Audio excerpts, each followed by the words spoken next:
smartest man. Keeping it 100. And so the Bears are sending their compensatory fourth-round pick to Jacksonville for Nick Foles. Keeping it 100. The people drop off, but we still run rockin'. I know we need to run the ball more. I'm not an idiot. Keeping it 100.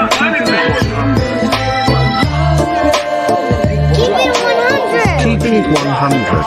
Keeping it 100, baby. Open competition. Keeping it 100. Smartest man. Draft Dr. Phil and the smartest man. Chicago Bears sweat. Cole Kmet.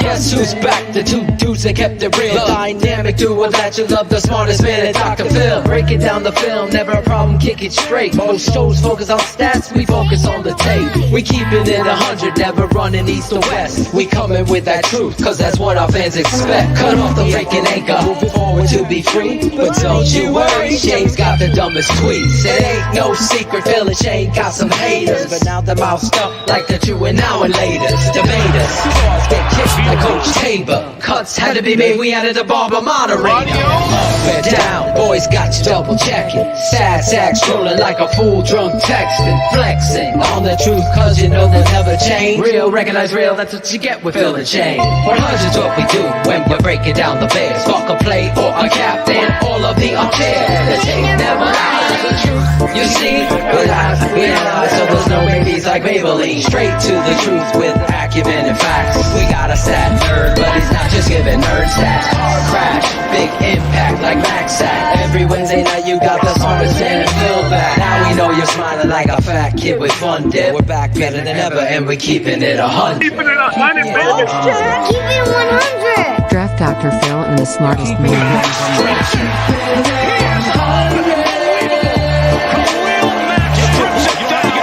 Keeping it 100. Draft Dr. Phil and the smartest man. Keeping it 100, baby. Keeping it 100. Draft Dr. Phil and the smartest man. Keeping it 100, baby. Draft Dr. Keep it 100. Keeping it 100.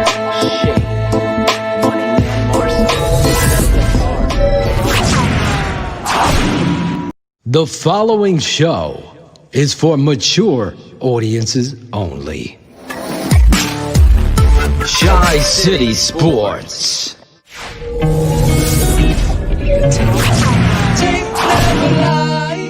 I'm telling you, that this game of football is determined by determination, pride, and the love of the game. Go back and watch the tape. I know. Never able to just establish that identity per se. Just kind of, hey, well, we got to get the run game going. Well, we get that going, and then we weren't able to pass the ball. Our protection would break down, or schematically, we made some big time changes schematically from last year to this year. And so we were a little bit searching with the identity of what we wanted to be. And also some of that goes with the quarterback position. So we just, for different reasons, never ended up clicking.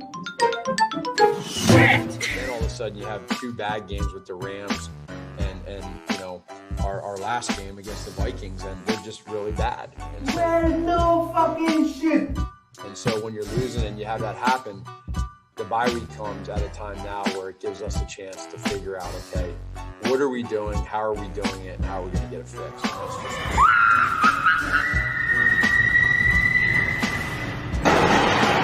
Yeah, I would say. Is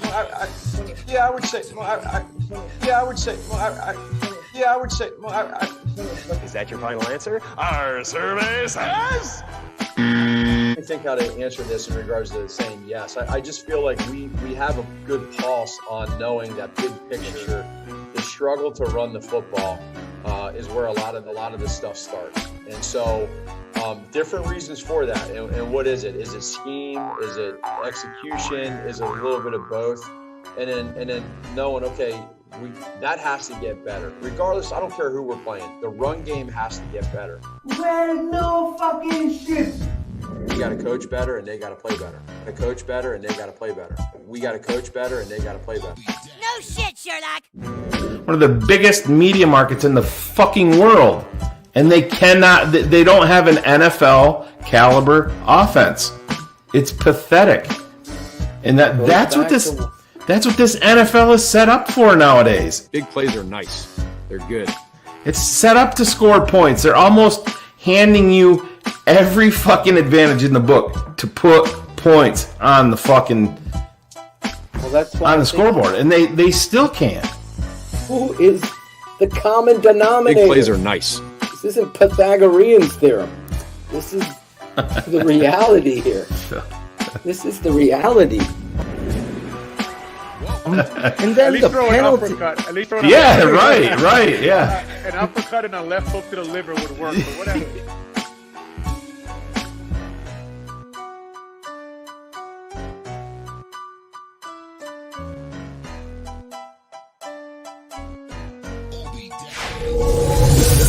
The tape never lies.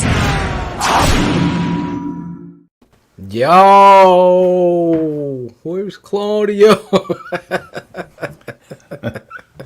What's up, everybody? Thanksgiving Eve. We are here.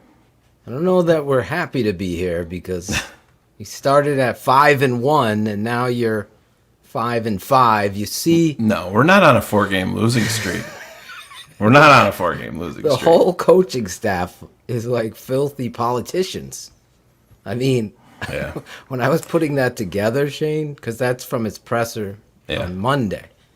Obviously, we have today's stuff to talk about, but that, I mean... Today's is even worse. Exactly. Just when you think you can't get worse. It's like, I'm wearing the shirt, the monsters of the Midway. You keep it real. That's why I wore a Bulls hat tonight. Oh, you always have never take Shane for granted, guys. He always has a subtle message within his. Within his thing. We had a great week of prep. What's the subtle message tonight, Phil? Smoke weed every day. Smoke weed every day.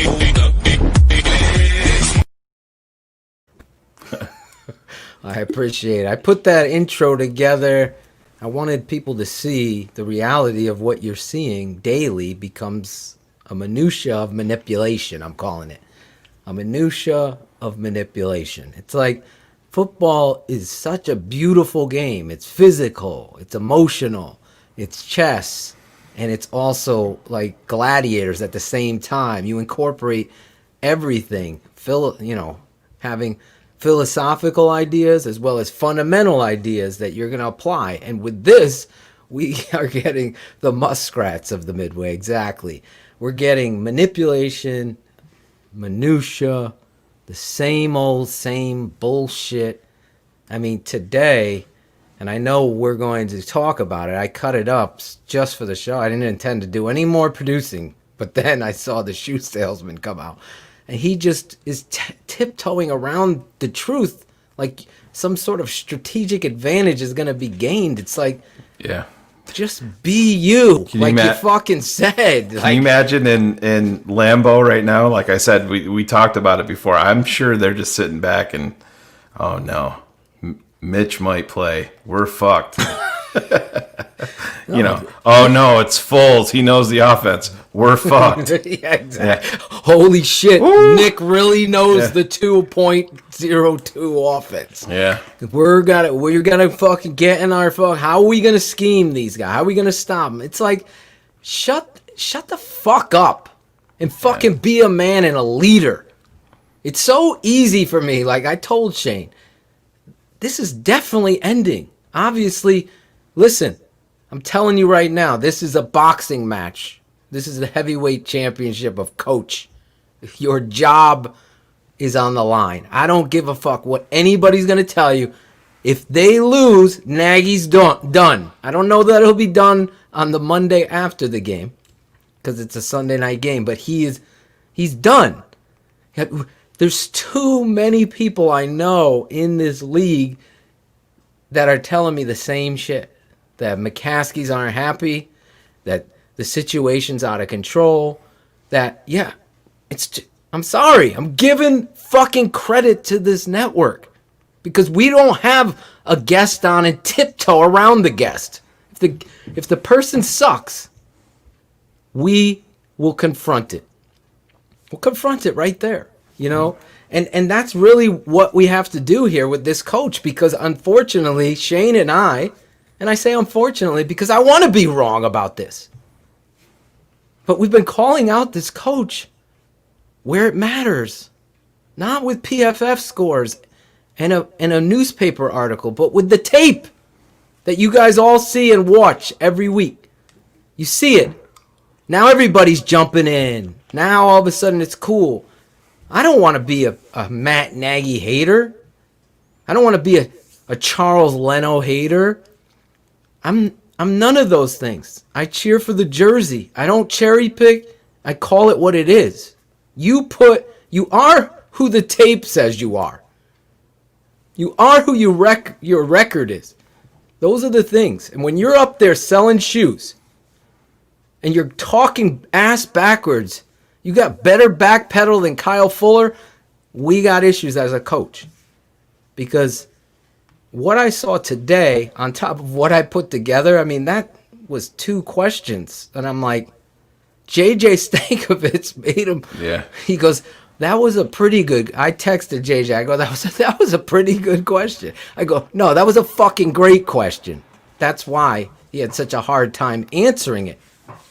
I really think that tonight, obviously, Thanksgiving Eve has importance for me, Shayne. You want to know why? Go ahead. Because I saw this beautiful woman across the way, and it was on that night that we took our first picture together. And that set the course of my now wife and our marriage. It was Thanksgiving Eve. I don't know what you guys do in your town or where your city or wherever you're from, but in our town, you know, Thanksgiving, everyone comes back from college. Everybody's out drinking.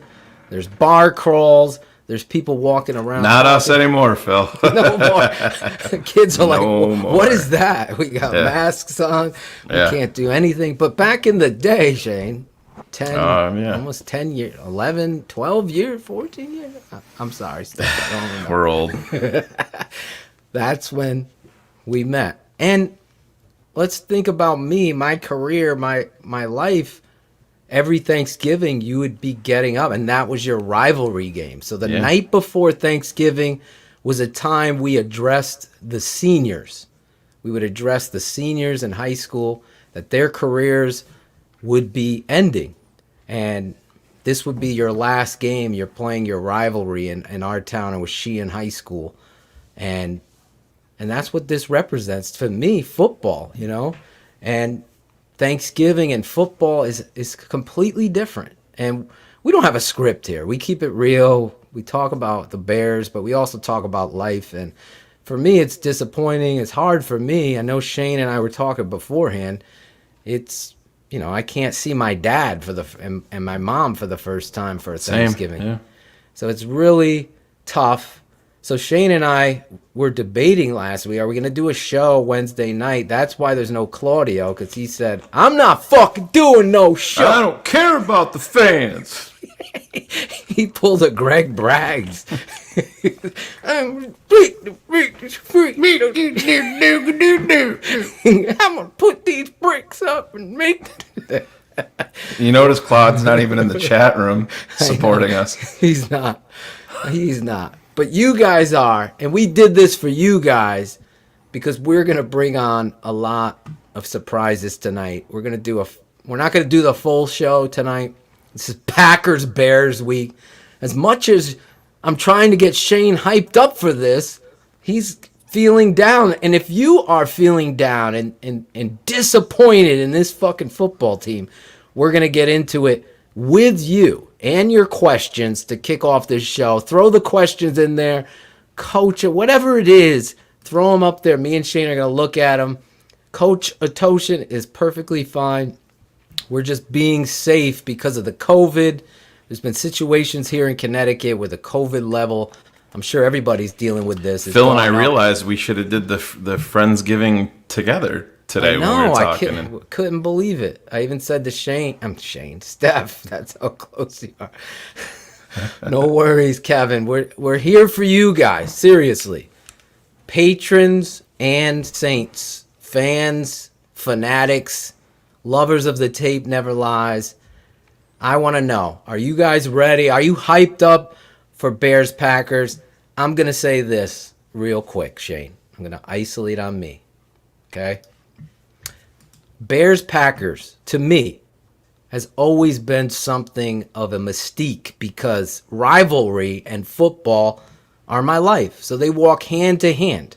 They go hand to hand. So this case, this game, I hate the darlings of the NFL. You saw them against the Colts. I've never seen a drive, Shane, where there was 4 or 5 holding penalties against the team that's trying to run out the clock and doing it. It was incredible. You saw it, the pass interference.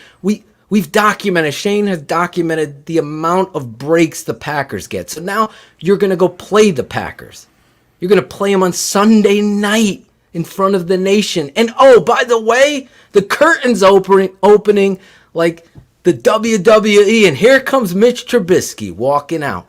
And he's going to be your starting quarterback. Yep, he's going to be. I felt that this afternoon, and I know news is breaking.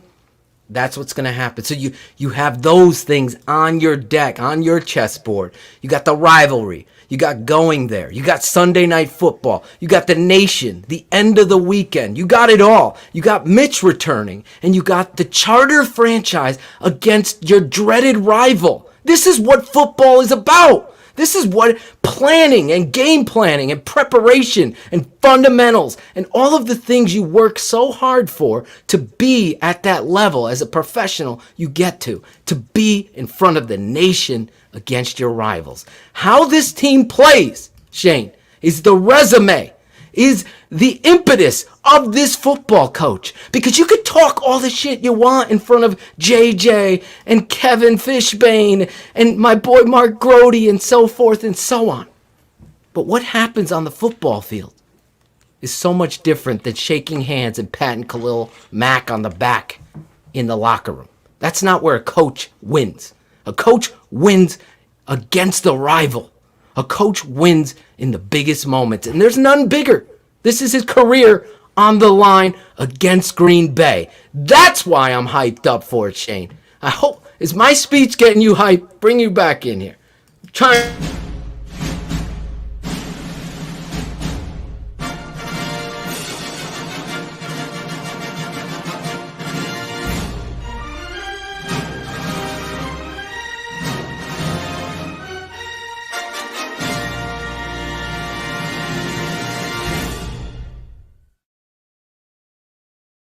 And that's called perfect timing. I got my answer. I know I see No, people I do. You know that I live and die with this team, man. I know you do. But I get you a little fire in the belly? No, the closer we get to game time, I'll get there. It's just I'm so overall disappointed in this entire franchise. It doesn't even really have anything to do with Matt Nagy or Ryan Pace or anybody like that. It's everything above that, and that. What gets me down, what bothers me so much is that, Phil, we know how that's going to change. It's not going to change until Mrs. McCaskey takes a dirt nap. And I know that sounds horrible and talking about that on Thanksgiving, but oh, Jesus Christ. It's just the way that it is. This team, this franchise overall is a rudderless ship. It really, really is. They're still out. Matt Nagy's out there, guys. We're going to keep this honest. You know, it's quarterback competition. It's going to be honest. We want you guys involved. Yep. They can't even fucking come out today when you're 5-5, dropping 4 games in a row, and just say, yeah, guys, it's time to make the switch back. I have no fucking clue what I'm doing. But Mitch is different now. Mitch is different now. He's a better quarterback. He knows what he's got to do to make himself No, that means you were doing a shitty fucking job getting him prepared before, asshole. That's how that works. You're a fucking bad head coach. Plain and simple. That shit's not going to change. You hear the rumor that it's going to be Matt Nagy go and Ryan Pace launched. Hey, that's great. That's fine. Is there still an issue with Ryan Pace? Yeah, there's a fucking big one. There's a real big one. Then you're extending the inevitable. Pause there. So Let's play gun to our head, or do we want to wait for guests to play that? Because look, we can ask the guests. I want to get your answer. He looks like he's got his hair done. He just got back. He's got a perm going and everything. He's all ready. We got our first guest tonight's coming up in the bullpen. I could see him. That's how you do it. You check in, we hear you, and then you know. But I want to ask you this question before we bring our first surprise guest in. Gun to your head. If you had to choose, one had to go. One is going to stay. Pace, Matt Nagy. Which one? I am not bringing in a new GM and hindering him with a head coach that he doesn't pick. Doesn't work. It rarely works. We've lived that life before. Yep.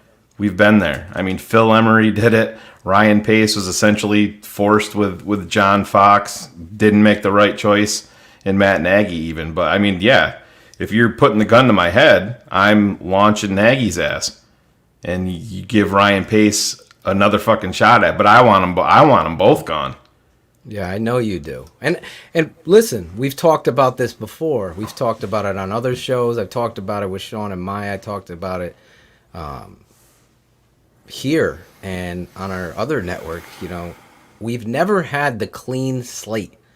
Just get rid of everyone. Get rid of Ted Phillips. It's the way you have to do it. It's the way you have to do it.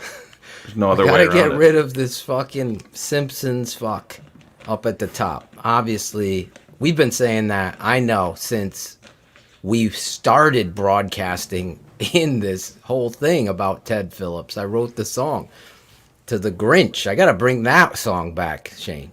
That one I could bring back. But that's one of the things that they talk about, Phil. You know, they'll say that Ted isn't involved in football decisions and all this shit. Well, then when you have your 100 year of the Chicago Bears celebrations, that motherfucker shouldn't be on stage for any of it. Exactly. That's such political. Don't tell me that he's not part of it, and then you're fucking trotting him out there. How is he flying on the plane with Adam Johns and it almost goes down? If he's not a part of it, he's not there. It's like, of all the times for our fucking plane not to go down, right? Yeah. Could have solved a lot of fucking problems. Happy Thanksgiving, everybody. It's a ball of fucking flames. But our problems are fixed. If I had to choose, I'm with Shane. I've seen The Shoe Salesman. Let's do this for our fans out there. Be Shoe. I've seen The Shoe Salesman from the beginning. And I don't know. I have a few talents, I think. And one of them, I can see when someone's a really good head coach. They're a really good teacher. Anybody can lead. If you got some cash in your pocket, you could lead a fucking whole crowd. Not many people can teach. And that's the difference. That's the separator. And speaking of teach, Shane, isn't that the perfect segue? The professor. The professor. Now, every, let me get that down. Every week, we talk about Spencer Strong. And I sign up for Patreon and do all these things in regards to what we do here at Shy City Sports, Keepin It 100 on the Tape Never Lies Network. And we're always asking people to do it. We've known this guy for many, many years. And finally, we're going to I'm trying to give him some. We didn't have much time to produce. So I'll give a little hype. You got to have hype, right? If you're coming on our network, I'm not going to play the whole thing, but he is 100 Crew. Our guy's coming up next. It's not BHL either.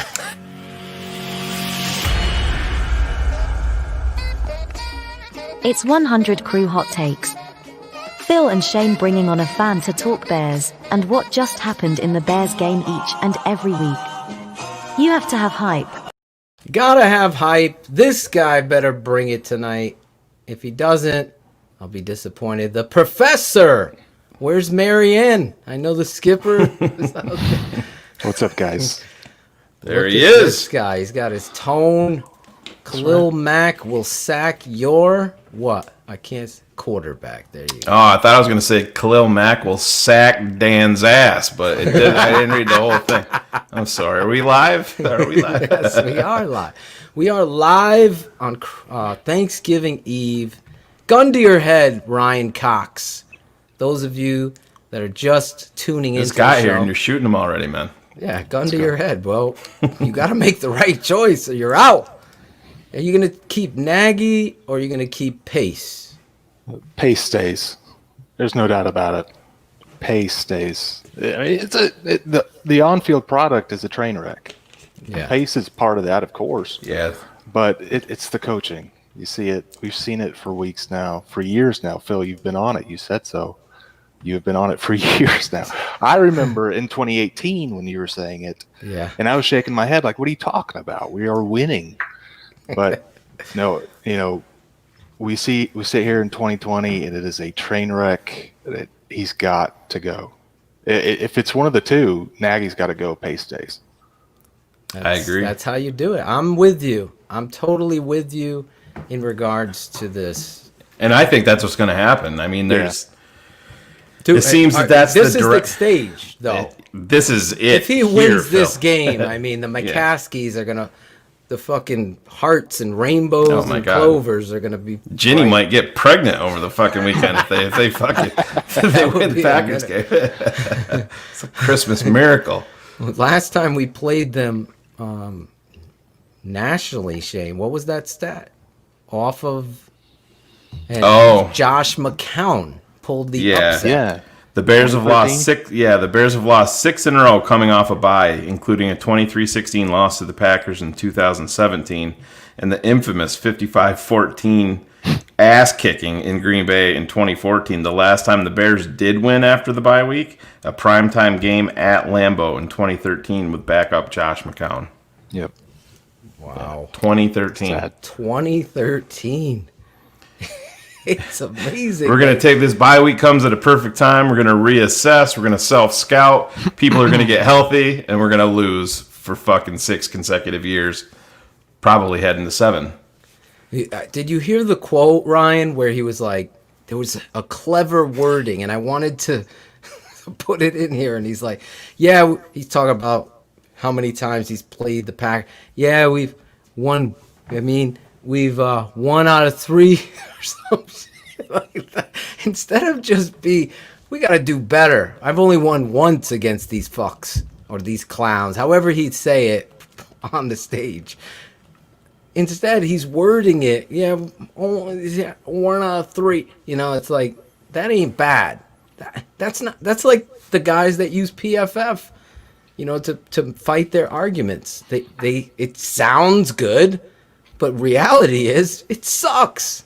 It sucks. And really, ultimately, to Shane's point, you got your rivalry, and you're a joke, really, in the rivalry, because you can't consistently win, and you can't fake the product on the field, stealing your words. The defense, obviously, you've been in the game with the Saints. You've been in every game. It's almost like a Christmas fucking miracle that you're in the games with these guys because your offense is Mike Glennon bad.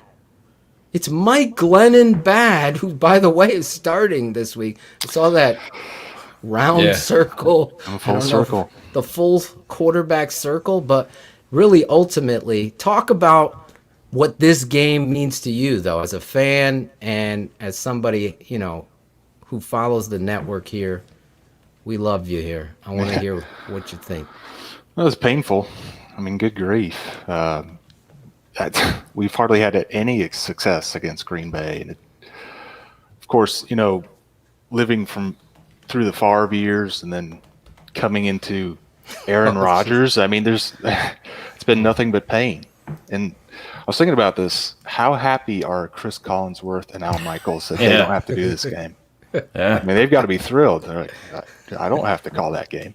Yeah. Who's calling the game? It's Tirico and Mike Tirico. Yeah, Dungy's the other one. Yeah. Yep. The Notre Dame broadcast crew. Yep. Notre Dame. Is Doug Flutie working the sidelines? He might suit up. He might be. I don't know. We can fucking suit him up. I swear to God. He might be our best option at quarterback. Let's be honest. Let's be honest. I don't. It's gotten to the point where this coach is, He's a shoe salesman. He's selling it just to sell it. He wants to get the sale. That's it. It's almost like the family of what we've talked about. When you look at this quarterback situation, for you, is it time for Mitch, even though we know that it's going to be Mitch? But I felt like it was time for Mitch last week. Obviously, he was hurt. But where are you at with Mitch as a fan? It's time. It's time. And how ironic would it be that Mitch goes on a run and saves... That's the Chicago Bear way. It's going to happen, and then they're going to invest. Nagy. Then they'll invest in him. They'll keep Nagy, and we'll be in the same boat for the next 5 years. Yeah, the same coach who benched him when they're undefeated. Yeah. Now he goes back and saves his job.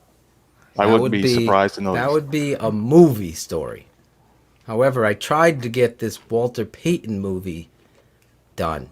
What are your thoughts on that? I think it's so overdue. Not to change course here, but Walter Payton is the reason I'm a Bears fan. Yeah. And to me, I see all these stories, these movies being written, but here's a guy in racial turmoil down in Mississippi, growing up, going to Jackson State, and becoming a first-round pick of the Chicago Bears under George Halas.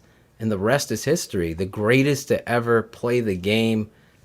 In my opinion, greatest football player to ever play the game, number 34. So is it overdue for him to have this movie done? Absolutely. I mean, the guy epitomizes the city of Chicago, not just the Bears, but the city as a whole. I mean, say what you may, but it's a blue-collar town at heart. Yes. And the city loves If you say "duh Bears," I'm going to boot you off this broadcast. No. It's a blue-collar town, hardworking people, and that's why they love Walter so much. Yeah. Because, I mean, who worked harder than he did? Exactly. Never gave up. Great point. Every single play. Never gave up. So, I mean, yeah, you're right. It is long overdue. I just want to see it, you know? I've always wanted to see the story so people that aren't Bears fans could appreciate it. I see the stories made of other people. I mean, sometimes we put up these guys like Aaron Hernandez and we see these stories being made, but we don't prop up somebody who, to what you said, worked so hard, and that's why it was there. So, and you live that life, and I only bring this up because I'm thinking of you in the struggle of what you did. And Shayne had, like I said, since we started this network, had the brilliant idea to name the shout-out segment after your son, Spencer. How's he doing? How are you and your wife holding up? You got COVID to deal with. You got your son and your family that you're raising to deal with. How are you holding up, man? I know we're hanging in there. We are hanging in there. I mean, it's been quite a year, obviously, for everybody. We've had our issues here. He's doing great right now. He's doing great. He just recently, last Friday, he had another scan, MRI, just to see the progress of things. And thankfully, everything is stable. Those are the words we always want to hear, stable. And we got another stable report, so we were thrilled with that. My wife put it brilliantly. She said, here we are. We live our life 3 months at a time. Because, that's when he gets his scans, every 3 months. And scan day, I think I told you guys on text, scan day is the absolute worst. I can't imagine, man. It is gut-wrenching. But like I said, it was a good scan this past time, and he's doing great. He's progressing. Naturally, with traumatic brain injury is pretty much what it is, because he's had multiple surgeries there now to remove a tumor. He's got some deficits, of course, but you know what? He's getting therapy virtually 5 days a week, and he is progressing. He is progressing. With help, I actually watched him the other day put one foot in front of the other. Now, he's not walking on his own or anything, but just to see him coordinate that was a milestone, and it was great. It was great. So, puts things in perspective real quick, doesn't it? It does. When you see stuff like that, I said, here we are pissing and moaning about a football team, and then we have somebody like Ryan come on and really kick us in the nuts and say, hey, that's that little monumental, step that you just talked about, Ryan, puts it just puts life overall in perspective. I mean, I've never had the honor to meet you in person or Spencer, but think about you guys daily and what you guys have been through. And it speaks to your guys' toughness and little man's toughness that he's progressing so well. I mean, it's a true testament to you and your family. I appreciate that. He's extremely tough. He's the toughest kid I know. I know, Shane, you had asked for backstory, in case anyone didn't know. Last December 13th, the anniversary's coming up. MRI showed that he had a tumor, a fairly large one too, and so within a few days he was going through surgery number 1. And give his age if you don't mind too, so it puts it. Yeah, he was 9 months at the time. So yeah, wow. And he had his first surgery. We were told, they got it all. Turns out they did not. Had another scare. We thought it had grown. Turns out just from the surgery, it just kind of had shifted.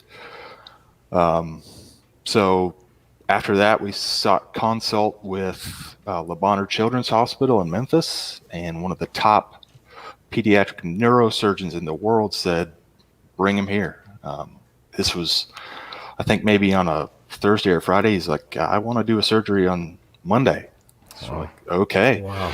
So a great nonprofit company stepped up called Angel Wings, right? Angel Flight, I'm sorry. And they said, look, we know about your situation. We want to fly you to Memphis free of charge. So they took my wife, myself, Spencer over to Memphis. And once we got there, of course, he had his second resection of the brain tumor. And so from that, they were able to get the majority of the rest of it. There's still another little piece there sitting right against his brain stem. And that's kind of what we're monitoring now. So when we go for those MRIs, that's what we're looking at to see if there's any growth there and if we need to act again. But right now, everything's stable. So like I said, he's doing well. He's eating now. We were never sure if he was going to eat again. He is eating now.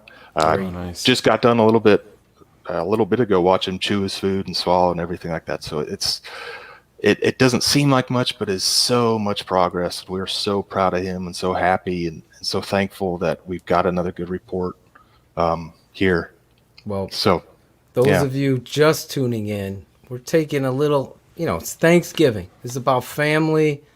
I don't know if I could ever, be more thankful for you, Ryan, for being such a strong father, but also a friend to me and Shane. We've had our tough times, and you've been a source of therapeutic advice. You're a professor, and you're also a patron member. Mm-hmm. And that says a lot about you. We wanted to bring you on tonight during Thanksgiving as we lead up to this big game about toughness and about pride and about family. And 100 Crew keeps it strong.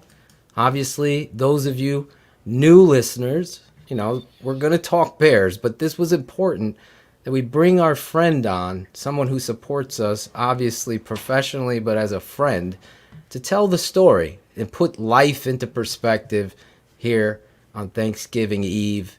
I'm so thankful for you to share the story because everybody sees Spencer Strong, Shane and I always putting it on the promos and the advertising. Everything about the Tape Never Lies network really stems a lot from you and your family and your fandom of what it was. I mean, I'll let you speak on it. That brought you to Shane and Phil and what we do in regards to the Chicago Bears and your favorite football team. Yeah, I found you guys on the old network that shall not be named. Right? No, I mean, look, I'm a Midwestern guy. I was born and raised in the Midwest. Grew up a Bears fan. I was 3 years old on my dad's lap watching Super Bowl 20, watching the Bears win. So, born and raised a Bears fan. When I was 18, moved to North Carolina, and that's where I am now. But, you're hard pressed to find anything Bears related out here. So, I mean, like the satellite radio came out, I was stuck with the NFL radio, and in terms of Bears, you get some stuff here and there, but it's doesn't it always seem like the callers on Sirius that are talking about the Bears are the worst ones ever? Every time. Yeah, they're mouth breathers and gotta get Mike Singletary in there. Yeah, exactly. bring back the roar. He'll restore some authority. Yeah, no. Yeah, it's bad. And then the only link we've got is Jim Miller, and well, you know how that goes. But Phil fucked that up for us. I thought he was my friend. What happened? He blocked. Phil pissed him off, and he blocked me on Twitter.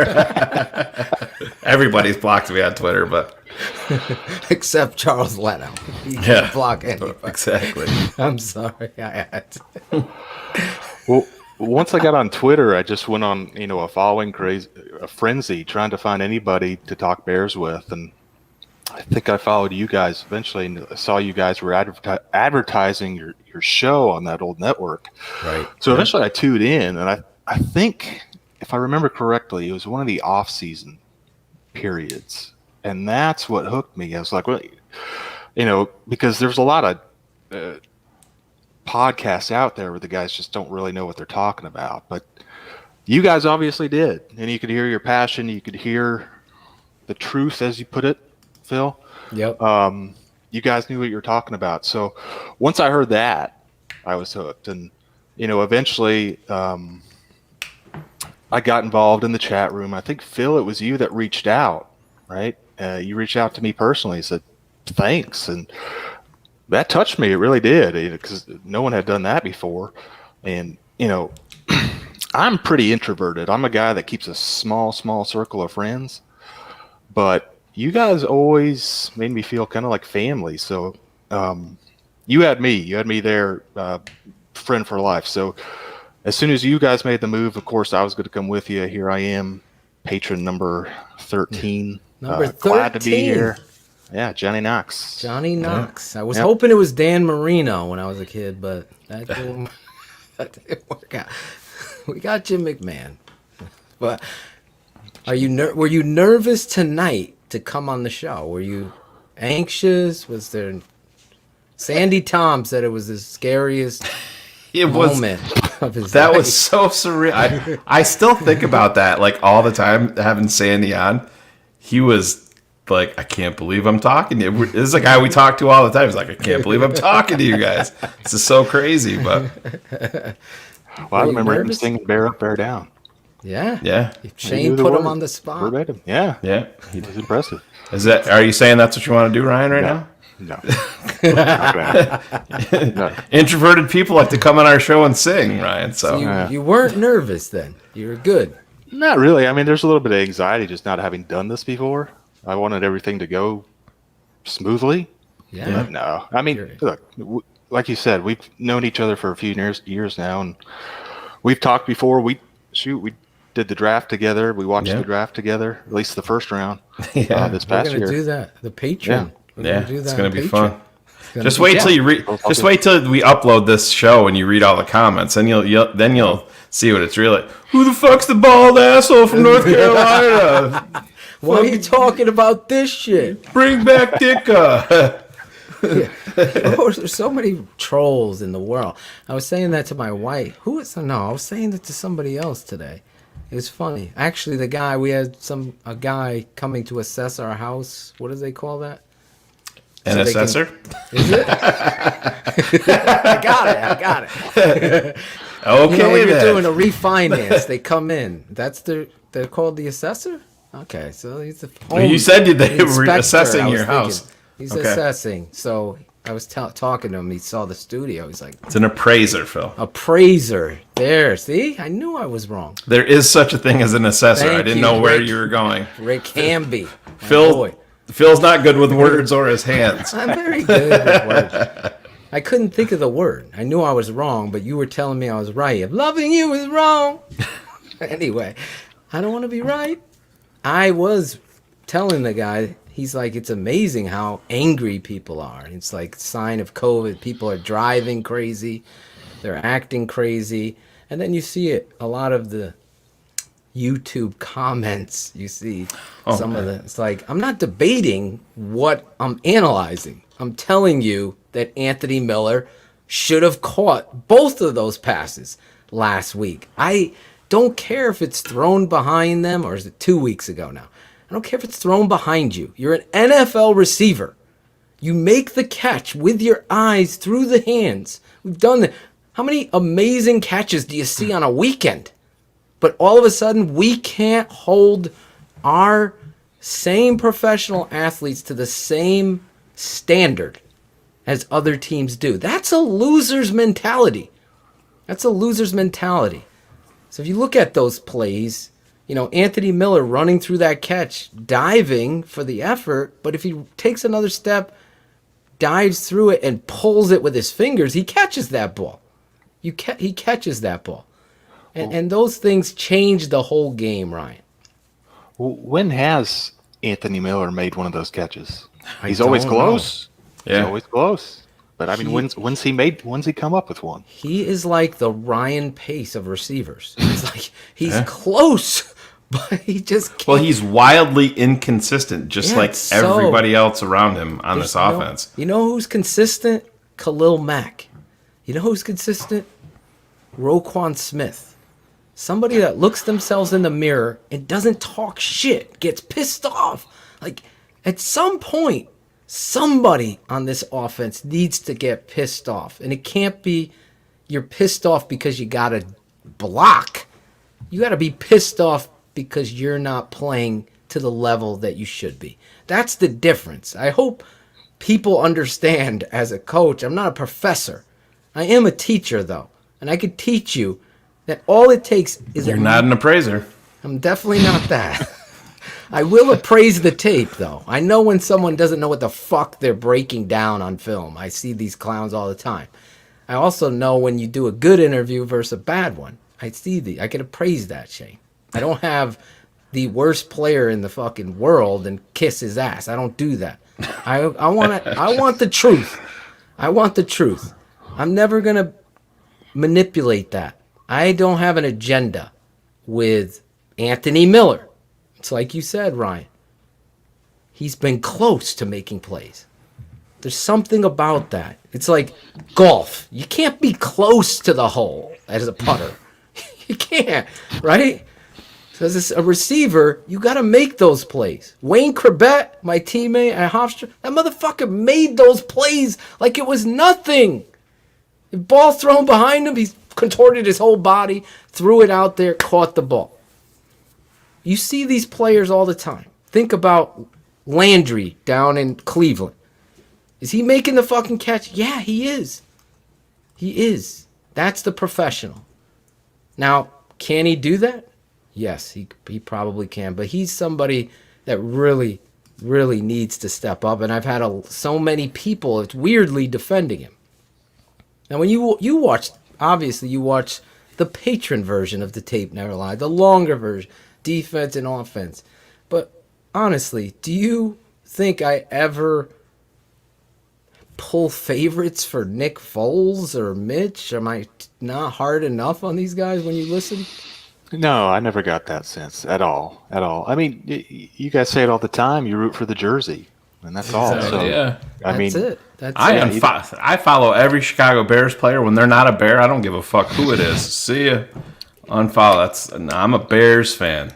Exactly. Bears fan. It has nothing to do with the player. Honestly, whomever. I totally agree. I swear on my sons, I look at this and I'm like, okay, I get into this place, Ryan. You're a teacher, so you have your, lecture or something that you have to teach. I feel that way when I sit down and the All-22 is released. I put away my initial reaction on BHL and my rant and everything, and I just look at it. Why?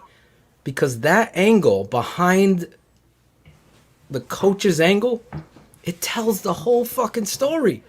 This offensive line, this offense has no rhyme or reason So when I watch it and I'm like, I have to deliver this truth to the world to showcase, because PFF is telling you that Charles Leno had a great game. I'm dead serious against it. Now it's me, Shayne, and the network versus everybody. And it's like, who's gonna, it's so weird in regard. I was thinking about this. Bears Twitter and Bears Facebook, and there's so much negativity. I'm just fucking telling the truth, and people are getting agitated by it. It's like, Anthony Miller needs to play better. Nick Foles sucked. I don't know how much more I could have said that in the analysis of it. Roquan Smith, tremendous. Robert Quinn is getting a bad rap. Buster Screen is better than what fucking Joe Schmo Meatball is telling you he is. He's not the problem. The problem is the head coach, the philosophy, because those guys on defense would be even bigger and better if they had a semblance of mediocrity on offense. And it starts with the head coach. You hear him in the open. Did you get to see the open? Mm-hmm. And I pulled him back a couple times, like I was scratching. That stutter and stammer when JJ asked him about the run game, and Can't talk about that because we're gonna give up our secrets. Our secrets. Yeah. We keep this up, we might average 3.2 yards a carry someday. Let me play this for you guys, and let's respond. I thought this was the most... This is... Okay, we've established we got some amazing motherfucking fans, the 100 crew. You rise up. Hashtag Spencer Strong. Hashtag 100 crew. So I know, so Shayne knows, so Ryan knows. You're praying for his family, his son, and the battle with which is going on. This football team is supposed to be a therapeutic escape for Ryan Cox and Cherie and Rick Hamby and my boys, my boy John Narcone and Tony Salamanski. I hope I said it. And Troy. Where's my boy Troy Rayford? I'm sure he's in there. That's your escape, right? They've taken our escape and made it into this fucking Thunderdome. Like, we gotta remember gladiators with the fucking tennis ball guns. Everyone's shooting at us. It's like, we can't even catch a break. My boy Shayne is like, I'm not even fucking looking forward to it. I'm actually even looking forward to it more because I don't have to deal with Collinsworth. I actually like Tarico. I'm that guy. Tony Dungy. Syracuse boy. Yeah, I like Tarico. Let me play this, though. Coach Nagy. I've got to set this up. They're asking about Mitch. This is what we talked about at the top. I didn't do anything to this clip, but add a little tape never lies flavor. Here we go. Draft Dr. Phil and the smartest man. Keeping it 100. A lot of things that go through your head. But then initially you get through that first couple weeks and you get to kind of, almost from a coaching perspective, you get to stand back and see a lot of things that you can't see when you're in the weeds. And my belief is that Mitchell has used these weeks to make himself a better overall NFL quarterback. And I don't know, and whenever and if ever he gets that chance, when he does, but I do believe in my heart of hearts that he has grown from this situation. And I believe that he will be a better player because of it. And so it's just me being around Colleen and just the observations of how he interacts in meetings, the questions he asks. He's still leading from, behind, getting on guys, when we're not in the huddle. He's not in the huddle. On game day, his interaction. And then how he is, there's that focus. And it's a different focus. I used that word focus before with y'all, and I meant that. But I feel like there's a different focus and a different attitude, a different mindset. And for me as a coach, being able to see the significance of that, you appreciate that. I know who he is as a person. And as a player, to see growth with him is what's exciting. And so, we'll see, but that's, I'm spending time on that because there's a lot of, there's a lot of emotional attachment and you care. And when you see stories like this, it can become very interesting.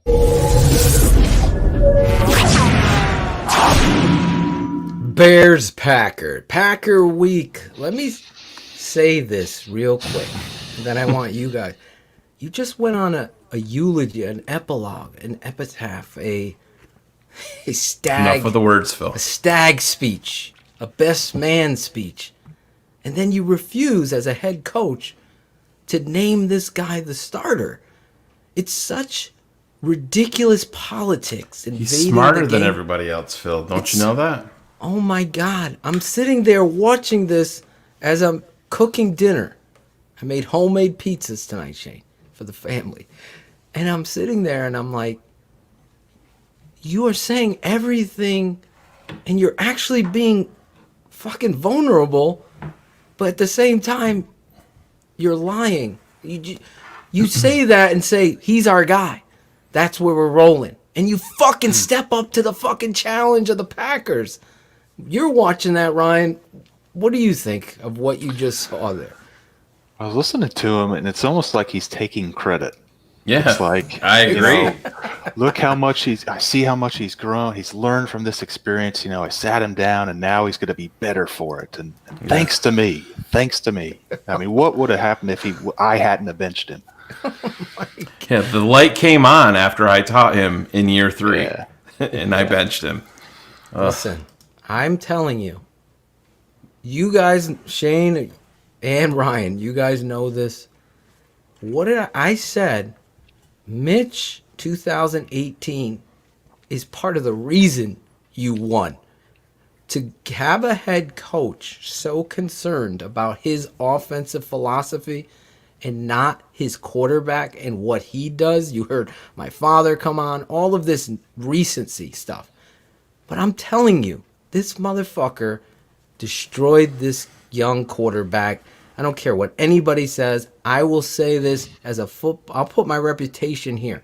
If Kyle Shanahan was coaching Mitch Trubisky, he'd be talked about like Pat Mahomes.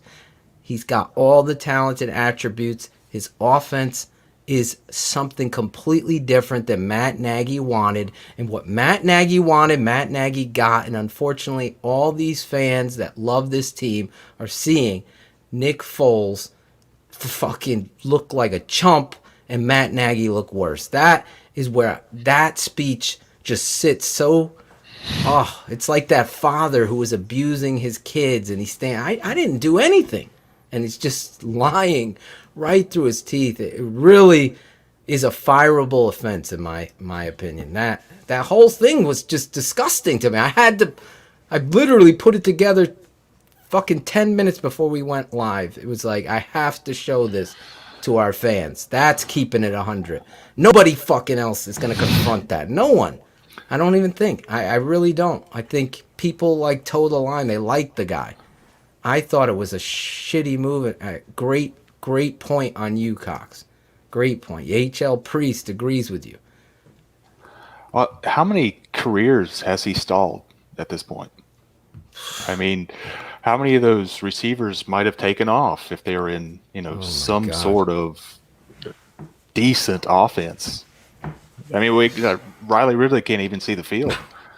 Yeah, neither can our second round draft pick, Cole Kmet. Yeah, we gotta get the only catch Cole. That's the biggest indictment of Matt Nagy. I mean, away from quarterback is him coming out as a head coach and saying, "Yeah, Cole deserves it. We need to get." And he fucked up there too when he said that because he didn't want to take the blame. He said, that's on me. That's on us. Yeah, then he doubles down on it. Like, that's not just me. It's fucking Clancy Barone over here. You gotta fucking play him, Clancy. Jesus. He's like the big brother in fucking a Christmas Story. Yeah. So in 5 weeks, he's had 3 targets and 1 reception that he fucking stole from, what was it, Allen Robinson, I think, right? Oh, you gotta... It's unbelievable. Like, you can't promise and have the same stuff. We pushed a little bit with Zach Miller. I was having that internet issue driving me You have no idea. Only Shayne knows how angry I was. I almost fucking threw the $1,400 computer in the street. I was getting so mad. But it's more the internet. Anyway, the reality is I wanted to see somebody push back a little bit on Coach Nagy. And if the media, the guy that's going, two more guys, and they're kind of portraying what it is that they're going to do, then we have a problem. We have an issue, as Shayne would say, with the head coach, because nobody can question him. Nobody can question him. And JJ was on here, and he's like, yeah, I got to question him a certain way, obviously. He's not going to say, why the fuck is Leno playing? He's not going to come out and say that. But the reality is, you could see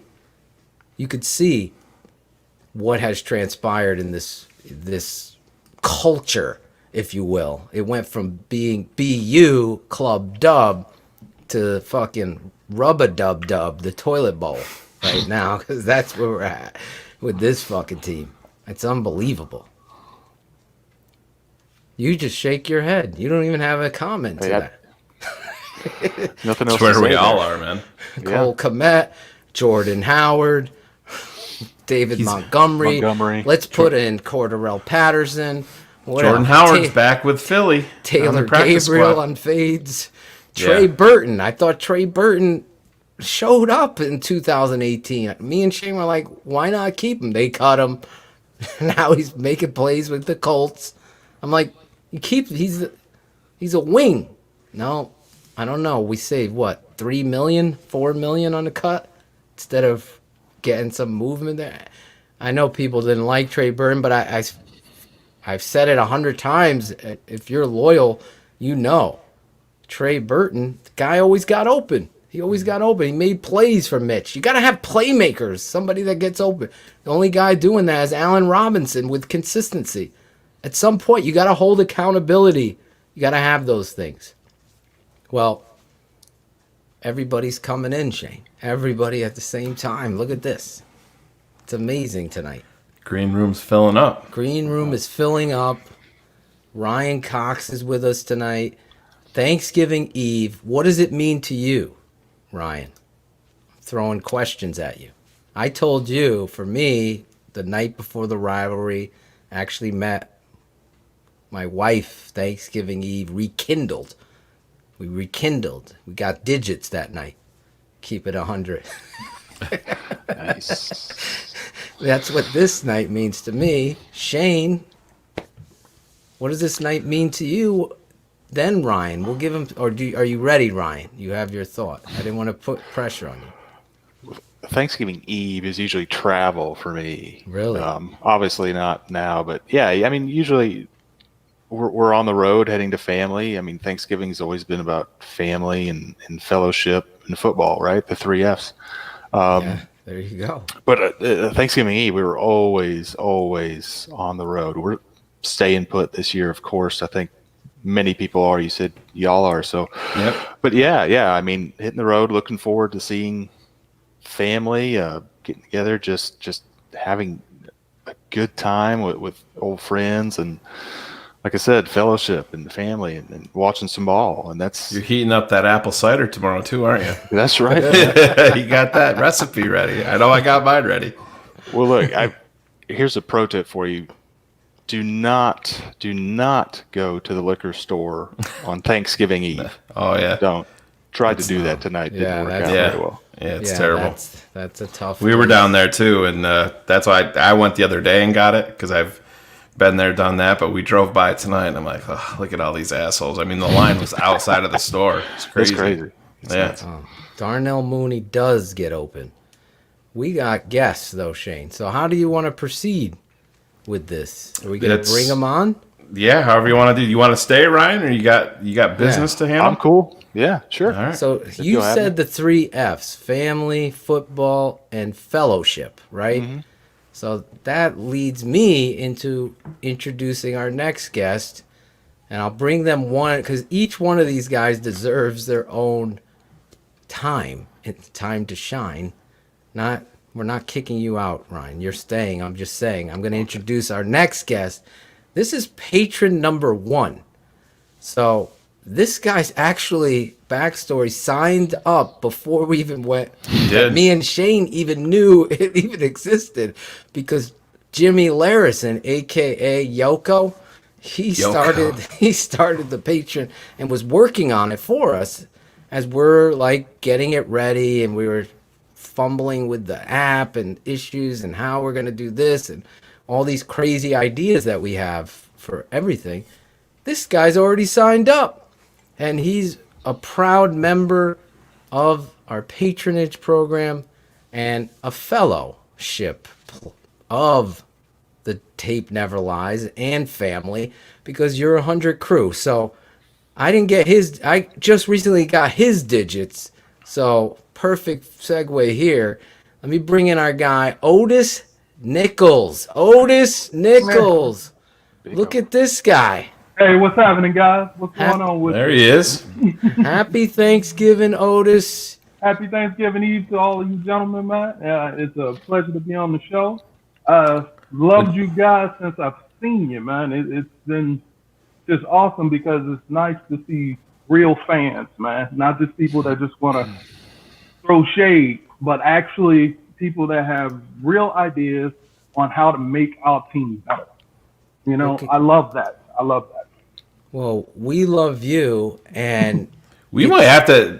Otis, man, can you play right guard? Got some size to you, bro. Hey, look, I play left tackle.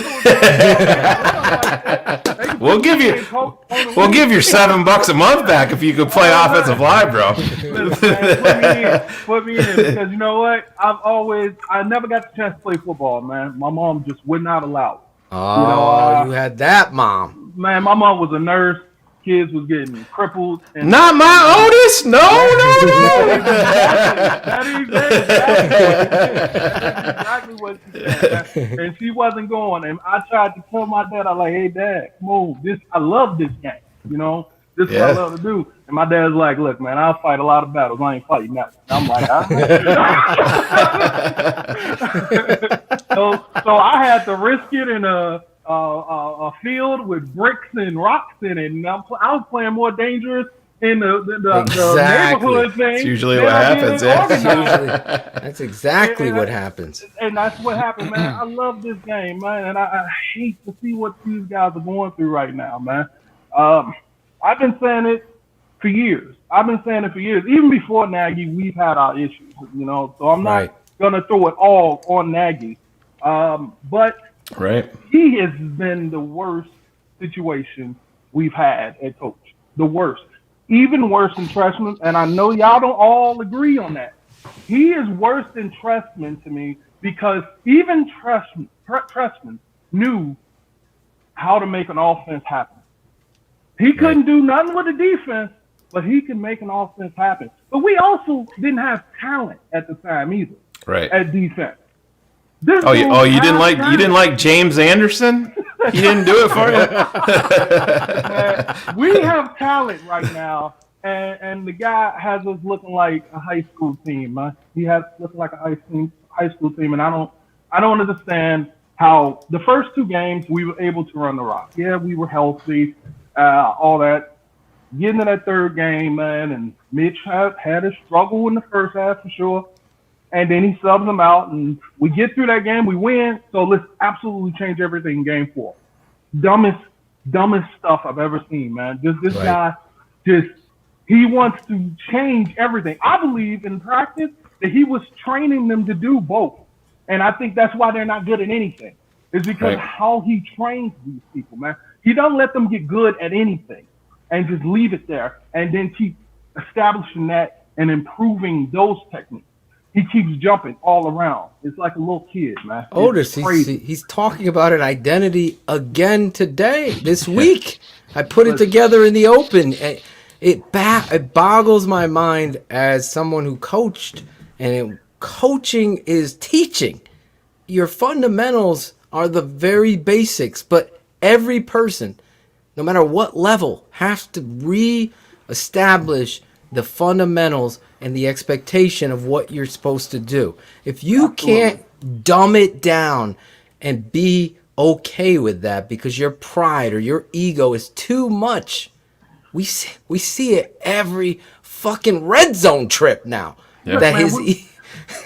We saw the Cincinnati Bengals have 4 new linemen in the game against Tennessee. 4 new linemen, and they knew their job. Exactly. But we can't do that here. I understand talent. I understand that. But they should at least know who the hell to block. All right? It don't matter if you can't hold the block as long. And I know we get on them about that. They're pros. They should be able to. But they don't know who to block. We have people standing there not even realizing you're supposed to help the man next to you. Even if it's just to put a hand to help stabilize the block. You don't have to leave the spot to be helpful. You know, it's how do they not know? How are they being taught that this is okay? I said it, man. I said it like last year. And like I think it was after the Dallas game and everybody was back on the Mitch bandwagon, which I never left. I think Mitch is a hell of a player. I believe he's never had a coach that wanted him. And I believe that has hurt his development. When you have a person that you are in sync with, you will do your best for. You will try your hardest for. This guy has never had that. And it pains me to see it because he may have had his career crippled because of it. He may have. He might have another opportunity, man, to bounce back, man. I hope he gets it because he tries hard. And yeah, they were wrong. He wasn't Mahomes, but nobody knew who Mahomes was before he was. All right, so he never had a coach that loved him, man. This dude is basically Goff. He's basically Goff right now. But that coach is making use of Goff. All right? And our coach does not know how to make use of Mitch. It's so simple. Yeah, beat you. Hey. I have to give you something there. You're preaching here. You are preaching. You're bringing the knowledge, your passion, everything I want in a guest you have. Now, if I'm going to compare, I'm scouting you versus Ryan Cox. Ryan Cox is dealing with a lot of stuff on the family side. I'm going to be like, you got to bring this hype. Can you step up in the pocket? Yeah, coach, I got this. I know my patrons, my guys here, bring it just like you. Yeah, let me put the gun to your head. Okay. Pace or Nagy, which one? Obviously, I feel like I know where you're going. I think you do. I think you do because I've posted it, but I'll wait. Otis is a smart man, Phil. You know when I said that he could play right guard, he jumped right to where the money comes from at left tackle. He's no dummy. Yeah. Otis's mama raised a smart boy. He went right to the the premium position. Yeah. All I could hear is that, and I'm guaranteed to play. Yeah. Dude, that. Your mama's boy Otis, one of a kind. I can hear the lyric. I can hear the lyric. So Nagy or Pace? One's got to go. Who is it? It's Nagy. It's Nagy without question, without fail. The reason why I like Pace, and I know. Go ahead. I want to hear it. I want to hear it. I'm going to give it to you. Listen, man. Remember, Pace was here with Fox, too. Yes. So the thing is, when Fox, you got to see what Fox wanted to do defensively with Fangio and all of them. And Pace built the team according to that defensive game plan even before Nagy got here. They actually had a plan. And that's the difference between Nagy and even Fox. Because they had a plan in place, you can pick the people you need to run the system you need. So that's why their defense is so light years ahead. Mm-hmm. But when you get a coach that doesn't know what to make his offense work, then you have scatter picks and you have players that get picked and don't get used, or people traded out that was solid that now you don't have a use for them. So Pace is trying to make Nagy's idea of an offense come real. But it's hard when you don't have a dude that really have a plan.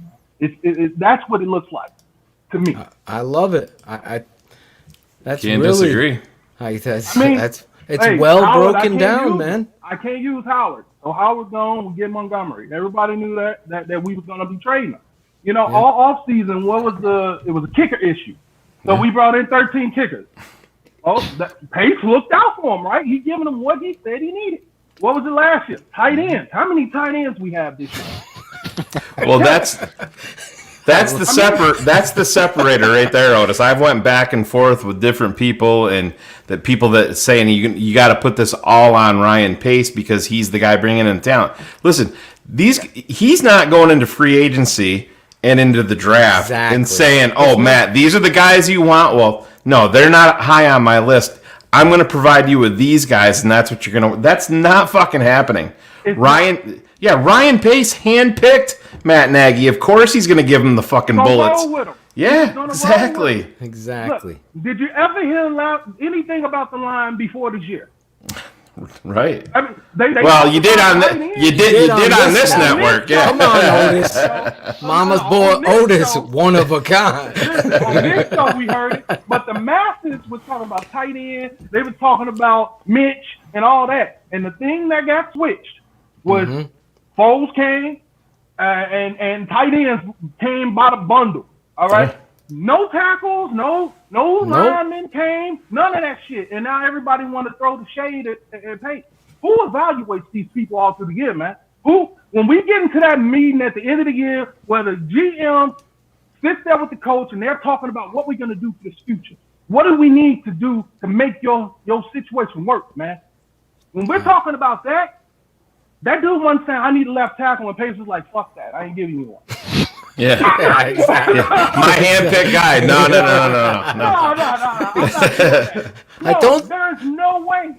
I don't think people understand that. You know who Matt Nagy wanted on the offensive line? You know who we wanted? Jermaine Ifedi. That's who we wanted. Exactly. And that's who we fucking got. Because you heard Juan Castillo praise the hell out of him. The Bears were very, very high on him. Juan Castillo, very, very high on him. They thought that he was the cure-all, the magic elixir. Right. Because they thought just Long was the issue on the line. Everybody else was fine. When we had a competent quarterback, we'd be fine with this line. All right, then you can't complain about I think Otis just made a fucking T-shirt. We'll be fine with this line. Where are you from, Otis? Where are you coming from? Chicago. I'm originally born west side of Chicago, man. Now, are we talking? For those that know it. Are we talking like the region Chicago? We're talking about by like Chicago Avenue and like Austin area. There you go. Nice. Cherie, can we get a thumbs up that he's officially from Chicago? Oh, man, it's Chi-Town, baby. You know Greg Braggs, he tries to say he's in Indiana, but he's from Chicago. I've never heard this before. Hey, look, I like Bragg. Nobody ever accused Greg of being smart, Phil. I like Bragg. You know we actually do take some people in, man, from other places, man. We do. Cherie has given you the official thumbs up. It's official. Everybody's loving you in the audience here. Your 100 crew, numero uno. I'm not a Puerto Rican, but I'm speaking so that you know.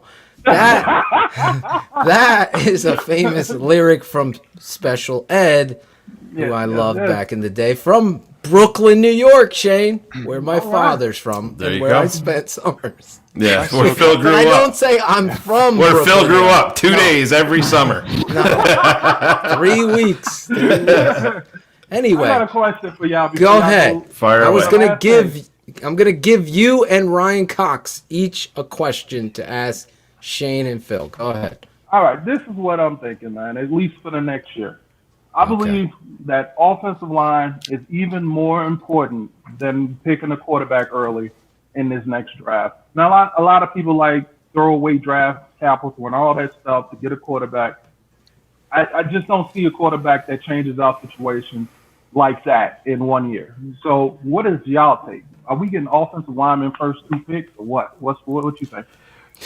Well, for me, it's hard to say. I have to say I'm a huge draft guy. I mean, Phil knows. I know Phil's into it. Ryan's into it. It's like I call it my grown man's Christmas, draft day. Yeah. Love it. It all depends on how the fucking board falls, man. It really does. You know, I'm not going to reach for a quarterback, I'm not going to reach for an offensive tackle. We've seen remember back in 2000, what year was it? 2012 maybe?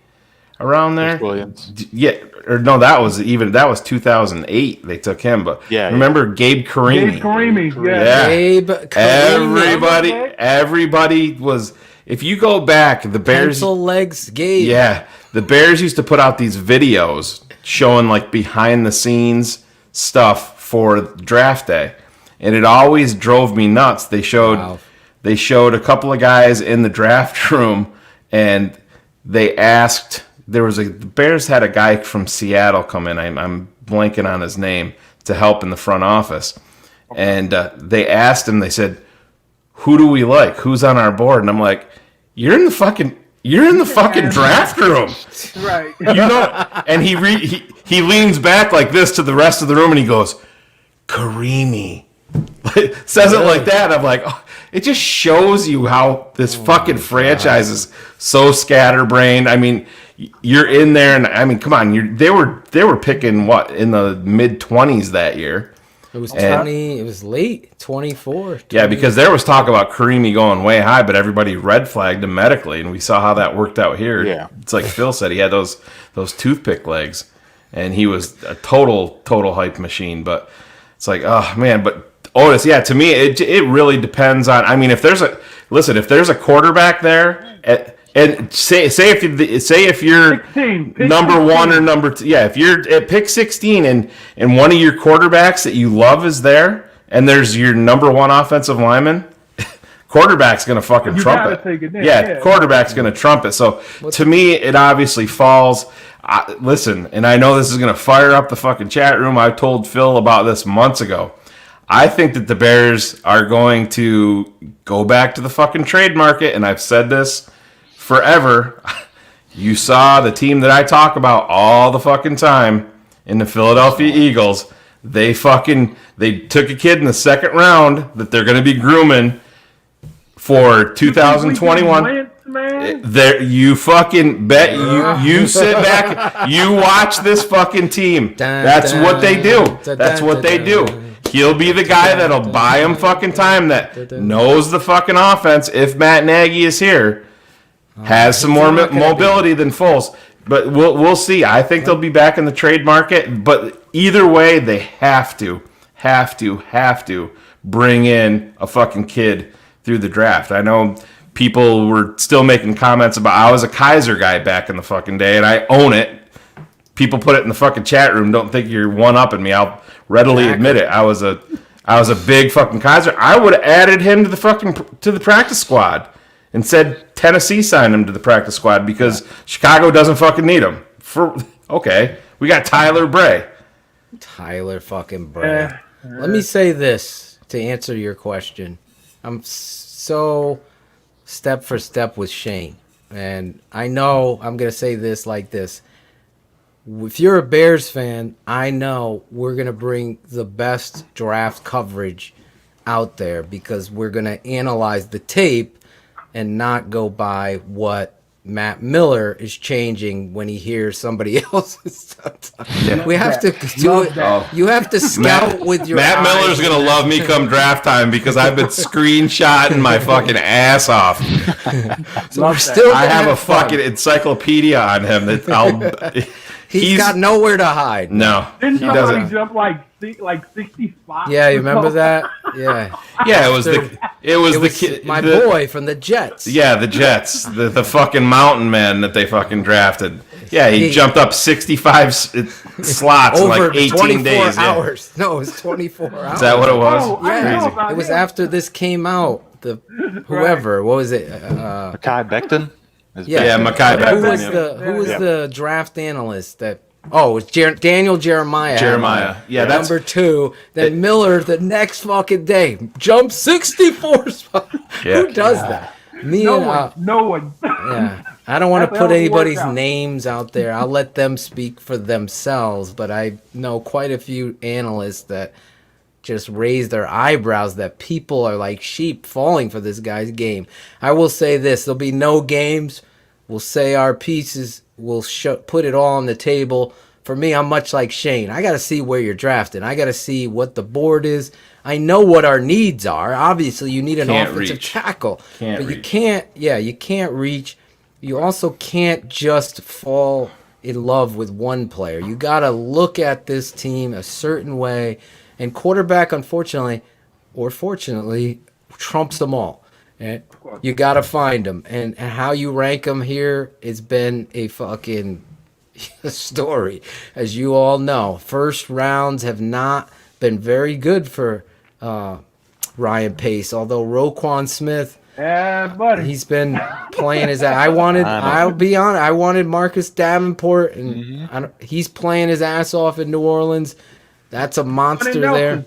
I wanted Nelson. You wanted I know Nelson. a lot of people didn't want to spend a lot of that draft capital, but I bet we wish we had some of them linemen. I don't know. The Packers are 4 holding penalties against the Colts. True. Hey, look. I've never seen a game like that. At least they get this quarterback hit, man. Yeah, exactly.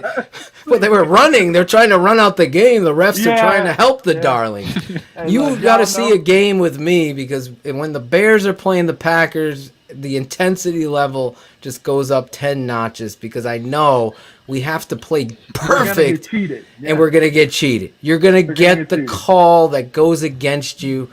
I think I could recall one call that we got a break on. I was like, whoa, we got a break there. In my fucking life! In my life! So that true story real quick before we bring on our next guest. And Ryan, I want to give you a chance. If you have a question, my bad, let me know. No, your question was great. I'm on a plane. I way back in Eric Kramer's the starting quarterback. Brett Favre has been ruled out. I'm on a plane from Connecticut to Chicago. It's 11 below. No joke. You hit the tarmac in Chicago, and I'm with these 2 Packer fans. One of them was my best friend, and they bought tickets off of Bear Report back in remember the magazine with Larry Mayer? They blocked me on Twitter too, believe it or Did not. they? Yeah. Oh my god. Yep. Remember Jeremy Stoltz? Yeah, Stoltz. Yeah. Fucking Stilts. Anyway, we get these tickets from Bear Report. Packer fans bought them on Bear Report. We get to the tarmac. All of a sudden, the stewardess is like, all right, you guys got to here's your bags. They put them at the end of the plane. You're going to walk across the tarmac. There's your plane. I look out. It's a propeller plane. I'm not joking. It's 11 below. We're walking with our bags. I'm like, holy shit, it's cold. We get on the plane. I'm sitting on this, I don't know, it must have been like 60 people on this thing. I'm sitting down. This guy next to me has a giant, like, Super Bowl ring. So we're having a conversation. He's like, you going to the game? Because I'm all in Bears. Yeah. He's like, I go, you look familiar. He's like, oh, you might know me. And he starts giggling. And I'm like, really? I thought maybe he's a TV guy or something. He's like, oh, I officiate. He's like, I'm the official tomorrow. And let me just tell you, I'm going to rewind back. Don't forget, he played for the Packers. He had the fucking ring on. He's telling me in the thing. That game, I swear to God, go back, get Shane or Dan Aguirre's fucking tapes. Jeremy Lincoln saves the game, has a pick in the end zone, takes it back. They throw a fucking late flag like you wouldn't believe. That was the game Favre was considered out. I kid you not. He's in these giant fucking Green Bay shit-colored piss stain. Like, he's out. I'm down by the sideline. All of a sudden, he comes out of the locker room, throws off the jacket. The crowd, Bears still suck. Yeah. Dun, dun, dun. They're going nuts. Fucking, he threw like 6 touchdowns. Kramer threw fucking 5. It was a shootout. We haven't had a shootout ever. But the point of the story was, the fucking guy was a former Packer. He's the head official, and a game gets turned. Because in football, the officials, I don't give a shit what nerd program. If official could change the whole course of a game. Because, listen, a fucking tailback like Jordan Howard breaks it for 50 and a touchdown. guess what? If there's a holding play, he ain't breaking it for 58 for a touchdown ever again in that game. That's how momentum in football works. So that's why I go fucking nuts on the refs and people that try to get in my way to tell me, oh, calm down. Oh, you're always complaining. I go, you don't live football life. You got to know and you got to watch the tape. Anyway, real quick. Watch Bakhtiari. All game oh my God. That's where it'll start. Captain Hold. He's out of his stance early every snap.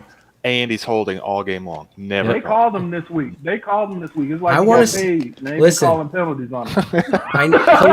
Khalil is a very, very fucking wealthy player. That's where, if you have a smart head coach, that's where it's a factor, because Matt Nagy should be out here in every fucking press conference calling it out. Yes. Hey, of course we're going to be prepared. Get every advantage you can but get. we have one of the best pass rusher in the NFL, but you can't fucking hold him and tackle him and bring him to the ground every time. You have to make that public. How but the fuck? He got fucking tackled last week. I mean, 2 weeks ago. It's disgusting. I'm like, I put it on the tape, Never Lies, for the patrons. I'm like, look at this shit. Look at the fucking tackle pulling him, and first time I see Khalil get up, he didn't get the call. He did not. He got a call later, but he didn't get that call, and that was disgusting, because you know what? Khalil's dipping and coming and stripping, and that changes the momentum. It's always about that. The officials have a hand in it. It sucks, but it does. And Bakhtiari, my point was, Khalil is a very wealthy guy, Shane. But as a coach, I would get Brett Urban over here and say, Brett, this is your job today. I want you to fucking shoot your fucking helmet right into fucking Bakhtiari's helmet. I want you to get fucking penalized. I want that fucking guy so pissed that he doesn't know what to do in this game. That's coaching. That's you do it right from Jump Street. You do it right away. Yep. Punch his ass right in the fucking balls. Let him know we're here to fucking beat you. That's football. We got fucking... Let's run double set, triple reverse, guys. The annexation of Puerto Rico.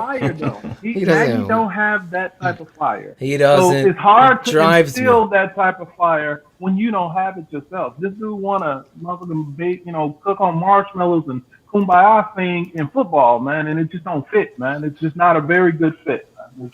Well, somebody who is a fit in our network. Listen, I've been trying my best to get this guy. You have. Not you. The guy I'm about to introduce. Come on, Otis. You had your time. Mama's boy, Otis. Don't make me call your mother, Otis. Jesus. I did beg Otis to come on because he's number one. That's right. On the list. And you spoke so eloquently about why you're a patriot, why you believe in me and Shane, and what separate. You wrote this beautiful message to me, and I really, these messages, you guys don't realize how much they mean to me. Like Ryan said, I read them. I try to interact with everybody. I'm a fucking cocky son of a bitch. I'm not afraid to say it, but I'll back that shit up. And I am the most loving and compassionate dude for every person that wants the truth. I will fucking get in the grill and protect everybody in the family. I really will. But I'll say this. Your words made me want to be better, Otis. Truly. And I'll say that about you. And this guy, though, he's been waiting I feel bad because he's in the bullpen. He's in the green room, and we got no fucking catering. Fucking Shane didn't pay that. Claudio fucking. Let's piss this motherfucker off. Look how big he is. This guy could be fucking. Seriously, I would fucking get Ryan Nall the fuck out of there. And what's his name? JP Holtz. They don't know anything about block. Playoffs? Exactly. They don't know about the playoffs. This guy, though, his voice is what you hear every time. Let me just play a little sample of this. And this will be the reality of you getting a promo as well as an introduction. Here is this guy's work here. It's Bears Hour Live. It's the best Bears post-game show on the planet. Am I right, Otis? It absolutely is, man. Am I right, Ryan? 100%. There you No go. doubt. This guy agrees too. This is his voice. This is what he does, and we love him, and he is family, and he'll be on live right after his work and showcase. It's the best Chicago Bears postgame show on the planet, bar none. It's Bears Hour Live immediately after each and every Bears game, with host Shayne, the smartest man, and draft Dr. Phil Ottochian, every Sunday, Monday, or Thursday, immediately after Bears games. Your guys, Draft Dr. Phil and Shayne Marsaw, are live on Bears Hour Live. Subscribe to the show via the Tape Never Lies Network, which can be found on YouTube, Facebook Live, Twitter, and Twitch. It's the best Chicago Bears postgame show on the planet, Bears Hour Live. Oh shit! Oh shit is right. Oh shit, we got our guy. There he is, Lawrence Fleming, the second. I didn't see the second in your handle down below. Look at this guy. He's rocking the swag. Oh, I gotta represent, baby. That's right. Smooth and cool as the other side of the I never knew pillow. your voice was so high, Lawrence. How you doing tonight, Lawrence? Oh man, I'm good, man. I'm blessed. How about y'all, man? We're blessed to have you here. We got numero uno, Otis Nichols. Say, there he is. We got Ryan Cox. What number are you, Ryan? 13. 13 with that twang. 13. And we got you, the voice of the network. Lawrence, I can't thank you enough. I've never had the opportunity to thank you like this and see you in person. It's always different. Like, people communicate in text and kind of read things a certain way. You don't know, but I've never had to read into a text that you've sent because everything's been so positive. But I want to thank you personally here in front of the world, really, and for all your work, always stepping up with the intros and saying and doing whatever Shayne writes and getting it out there for me so I could produce it, put it to some hip hop or whatever I got in my mind when I hear I'm your always voice. writing those intros, and I'm always trying to think. I'm like, Lawrence probably thinks I'm a fucking crazy motherfucker. I'm writing shit out. I always get paranoid with that, but yeah, it works, man. He does an awesome job. It's amazing. Yeah, appreciate that, man. Every time I do get them, I'm like, at first, I'm like, how do I put my voice to it? You know, what kind of passion and energy do I need to put into it? And when Phil initially was sending them to me, I'm like, dude, I'm not afraid of constructive criticism. Whatever you don't like, just let me know, and I'll fix it immediately. No problem. And that is the God's honest truth. You could see, like, Mo Bierman, the guy has some pipes on his arms, but also God blessed him with some pipes. Mama's boy Otis looks like he sang in church. You were pretty. See, I can scout. Otis. You know it, man. You know it. This is family tonight. You know, we wanted to bring you guys on all together. Shayne actually picked the cast almost with me. It was like surreal how it all came together tonight. We weren't thinking of not doing the show, take a break. Claudio wanted a break so bad. He's not here tonight. That Smoke weed every day. exactly. So he's off doing his thing now. Claudio had he's doing a family tonight. thing. So we love Claudio, obviously. Him and Cars are in a Walmart parking lot eating edibles together, watching the show. They're like Harold and Kumar. You believe these motherfuckers are talking about us like this, Cars? So Lawrence, real quick, let's catch you up. Gun to your head. I've done all the intros for you. Obviously, if you're just tuning in, you don't know, Lawrence does all our voice work, all the intros to every guest that we have on. He even did it through not feeling well for me. He's like, I'm going to give it my best. Can I do it tomorrow? I'm like, sure. Because I try to get these things done. It's crazy, our world. I try to get them done before the all 22 comes out because I got to go do that. I got to produce. Anyway, Shayne will probably drop, I don't give a fuck, but I do. Because Lawrence really always is there like a brother. Real quick, first of all, how did you find the Tape Never Lies network and everything me and Shayne do? I think you were a part of, found us with the old network, correct? Yeah, it was with the old network. I used to scout the internet trying to see if there's anybody out here who is just as pissed off as I am about this team, about the right things though. So I stumbled across the first game I watched was the breakdown on the Green Bay game. And I said, damn, finally it's an asshole out here just like me. Right? So I'm gonna tell you it's funny because I didn't know about the podcast and everything until maybe the Philadelphia game. Finally, I end up listening to that. Was the first one, and I had been hooked ever since. I'm like, oh shit, this is home now. There's no other place like this. That's the highest I get notes, I get stories. Shayne gets them. It's humbling, but at the same time, it's like I'm never gonna change. Shayne is never gonna change. You guys are the people that we wanted to speak to. The similar to us. I feel a responsibility to be that voice and to find people like Brother Otis above me and Ryan Cox, all from different makeups. We got fans from the Netherlands, from Japan, China, Greece, Brazil, Italy, Mexico, New Mexico. It's not even a country. But they're all over the world. Fill in his geography. That's a joke for you, Shayne. I got to get the Tape Never Lies off your face there. I mean, I thought it was going to be on the other side. Yeah, that's good, man. It's all right. I see how you roll. Well, I'm only a few days away from having your dad tell me to shut up after the game, so we're good. I hope he's going to come on BHL. I haven't spoken to him. I had to break the news not going there. I know your pops. My best to you, Lawrence. Like, we're all family.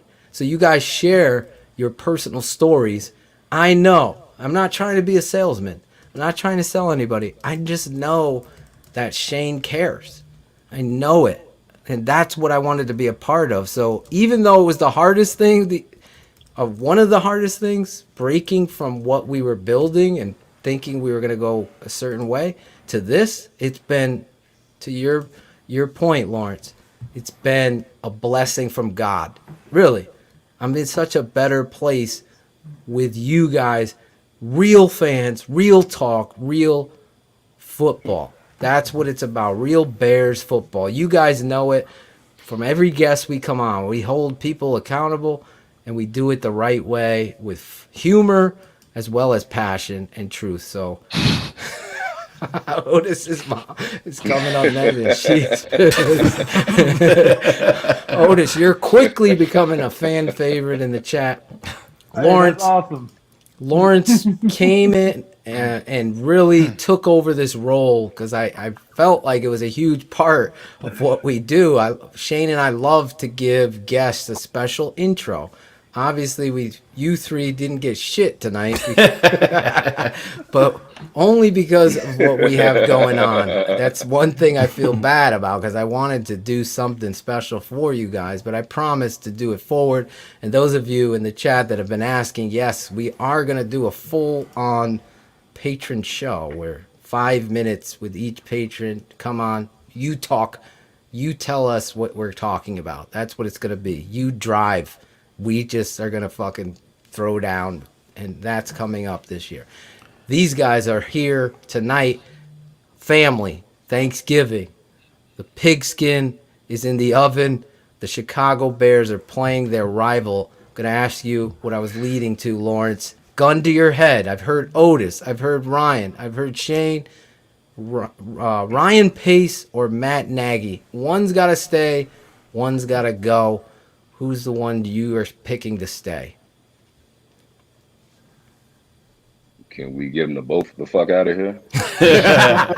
I'm a Lawrence. That's what I tried, yeah. In all honesty, I mean, they both need to go, but I mean, if I had to pick one, it would definitely have to be Matt Nagy, because I was on the show earlier and I did hear what you all were talking about. Okay. You're not going to bring a new GM in with the old head coach. That makes zero sense, because 9 times out of 10, that GM, he's probably not going to like Matt Nagy. He's going to fire his ass immediately and then bring in his guy. So yeah, you have to get rid of Nagy before Pace.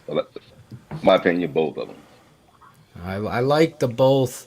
I honestly, there's no way though. I honestly don't think there would be in a football. Well, how do we do this? Football maniacal enough to do both. If they do both, that means they deserve a fucking round of applause from the fans. They deserve a day where everybody buys some swag from the Chicago Bears, because that means they've done something right. They're going to fucking start over. And I just don't think that's going to happen. However, everybody on the panel all agrees except H.L. Priest. He's the only one that wants Payton to keep Nagy that I can see. If you want to keep fire Pace and keep Nagy, let us know in the chat. I'm not there. I've seen enough. I see B. Shoe. I played it earlier, so you were able to see it too. Just the rigmarole on Mitch Trubisky. This weekend, obviously, we got breaking news that Mitch Trubisky... Breaking news. The tape never lies. Network breaking news. Yes, breaking news. Mitch Trubisky apparently is going to be the starter, and I say that because it's been broken. Get your water bottle, Ryan, in honor of Mitch. Get it up there and squeeze it. Everyone's like, I got my power zero. Yeah. Unfortunately, our head coach couldn't just come out. He came out and praised Mitch, his struggle, but I thought Ryan Cox eloquently handled that. It's almost like self-praise that I did this for this reason so he could have this dramatic comeback in the chariot and with the whips. He's the fucking ultimate warrior coming back. Now, all of a sudden, Nagy's there. What's your belief, Lawrence? Is your belief in Mitch Trubisky, the quarterback? Do you think Coach Nagy did him dirty? You can say that to a certain extent. I do believe that coaching plays a huge role in any player on the field's success. He didn't tailor the offense to fit Mitch's skill set. And just over this whole entire time, we still haven't had an identity in year 3. I hate his press conferences. I'm not going to lie to you. It's the same shit every week, week in and week out. He always talks about, this is the why part. You are the white part, in my opinion. You're the reason why our offense is not succeeding. Exactly. So, in all honesty, I don't believe that. I don't even think he even liked Mitch. It just doesn't seem like he likes Mitch to me. He don't. Look at Otis. I love Otis. Otis bringing it in here. He doesn't. Yeah, he just doesn't. I feel like it was very telling. I thought Rex Ryan, you could love him or hate him, but I thought that he was looking for a reason to bench him. And then you brought this guy who's a known backup, who's always injured, as Shane has said many times, and you saw a glimmer. You saw it. And then all of a sudden, what happened? 2.2 all of a sudden became whatever Pythagorean theorem to make it a negative is. That's what it was. So now it's like the worst. I mean, when you have ESPN's Mike Greenberg using the word atrocious, you're Ted Phillips. What's his name? From The Simpsons. Why do I always fucking forget this motherfucker? Milhouse. Thank you. I just want to. Milhouse he's even got to take notice that Greenberg is calling you atrocious. You came here to fix the offense, and you've done the complete opposite. No matter what you say in a presser, no matter what you do in a presser, it ain't going to be fixed. It's on you to do it. And Shane, you said it tonight. You hear him go from me to we. I don't even think he says me. He always says we when it's something bad. Yeah, when he was talking about Cole Kmet, he did, because you know how I am with that shit, Phil. I'll take a little thing like that, and I'm like, it drives me fucking crazy. But he's like, yeah, you know, that's on me. That's on us. So That's on it. He said it real quick. Oh fuck! I just put myself up front and center. Now I'm gonna fucking throw Clancy Barone under the fucking bus, and I'm gonna throw Bill Lazor under the bus, and everybody else involved in the offense. But that's it's. They've been throwing them back though. Barone put it out there. Oh, Barone put it out He's there. like, you don't even scheme for your talented players to get money. That was throwing fucking gas on the fire. Phil, when I sent that quote to Phil, he thought it was fake at first. Real news. He's like, bro, this can't be fucking real. And we don't have a lot of him routes. That's your fucking head coach saying That's that. a problem. Yeah, this is the fucking tight end that you're telling the fucking GM, this is the guy that can run my fucking offense, and you won't even put him on the field. But even if that was the fucking... Yeah, exactly. 43 overall. That's why Phil and I were pissed draft night. Let me say this. Shane, you and my dad made this point on BHL. I was watching it back. Even in the world of football, physicality-wise, you have these 6'6" guys that could just box out and get the fucking first down. Just get the first down. Simple fucking football. Matchup, mano-y-mano. You know who was saying that? Former Cowboy. Now he's on ESPN. What's this dude's name? Shit. He's on in the morning, the wake up. This former Spears. Marcus Spears. He goes, listen, Jimmy Graham has never been a blocker. He's never been. Everybody and their brother, every GM, every coach, everybody knows. That's not why he was brought here anyway. What his job is to get up in someone's face, body them, and use his size advantage to his advantage. And we've seen that but twice, and it's early on. You talk about not scheming. You're on the goal line, and you're fucking in shotgun telling everybody what you're doing. Everybody. You go into Wildcat. You go into Wild. You haven't even done one thing right, but we're going to do Wildcat right? It's the most disgusting display. With Anthony Miller and Darnell Mooney as part of the fucking package. Like they're gonna, and Nick Foles was out there blocking. He didn't block it. He just walked through the park. It was like... Is this Thanksgiving bar crawl? At least remember with Cutler that time they ran, he just like, fuck this. He just fucking stood there. He just stood there. He's like, go ahead. I'm not even going to fucking try it. He ain't blocking nobody. Yeah.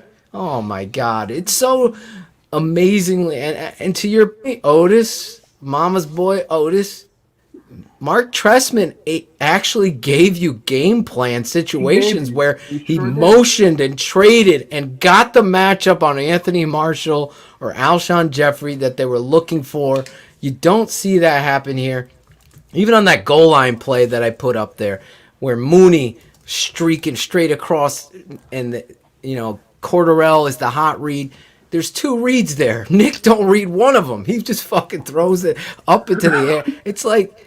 You can't be an offensive, registered voter here in whatever country or city. No politics, Phil. Well, I'm just saying, you can't say this guy's a guru because he comes from the Andy Reid, who, by the way, has every fucking Madden MVP 99 ranked player on his team. Man. Anybody could call play. Mike Greenberg could call a good game for the Kansas City Chiefs. So don't give me Andy Reid as your superlative for a good coach. Give me somebody that's a fucking teacher and that's maniacal. I can't say it enough. I can't. Chicago, the city, you could say whatever the fuck you want. The city is a football town.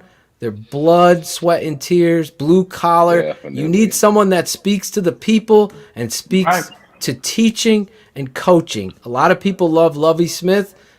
Get it? A lot of people I love Jim Harbaugh. People get fucking Harbaugh. I'll make a case for Harbaugh on the next show. I promise Shane and everybody that this would be an early show and I get to talking and I have these great guys here. So we're going to we cut down the show tonight. It's a family show, but we're going to do one segment with you guys. Right, okay. Shane? We are going to do... Let's do it. bear up, bear down with the boys tonight. So how this is going to be played is, I wrote it down, Shane. Do you remember how I wrote it? Look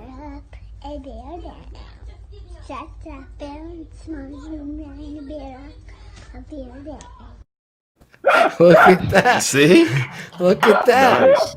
That's our boy Claudio Abreu in Canada. His daughter is singing the song. We will get to coach. We have fans in Canada. Oh, We got shit. fans in Canada. Look at that. Awesome. So how we're going to play this game. Who was the bear down is going to be who you thought was the worst of the first half. Okay? Players only. Players only. Because everyone's going to pick Nagy. Oh my God. And then bear up is going to be who stepped up and played better than you thought or was the standout in your mind of the first half.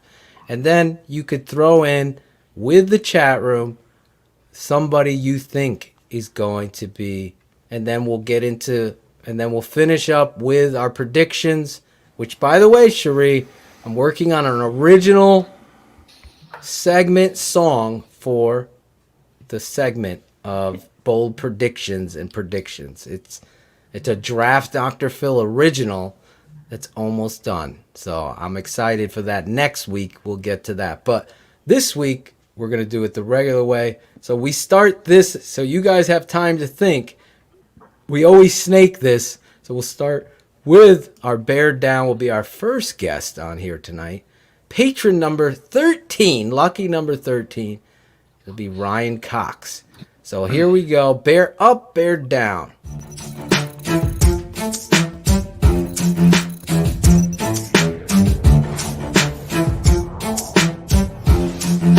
Phil Ottochian, Shayne Marsaw, the Tape Never Lies Network.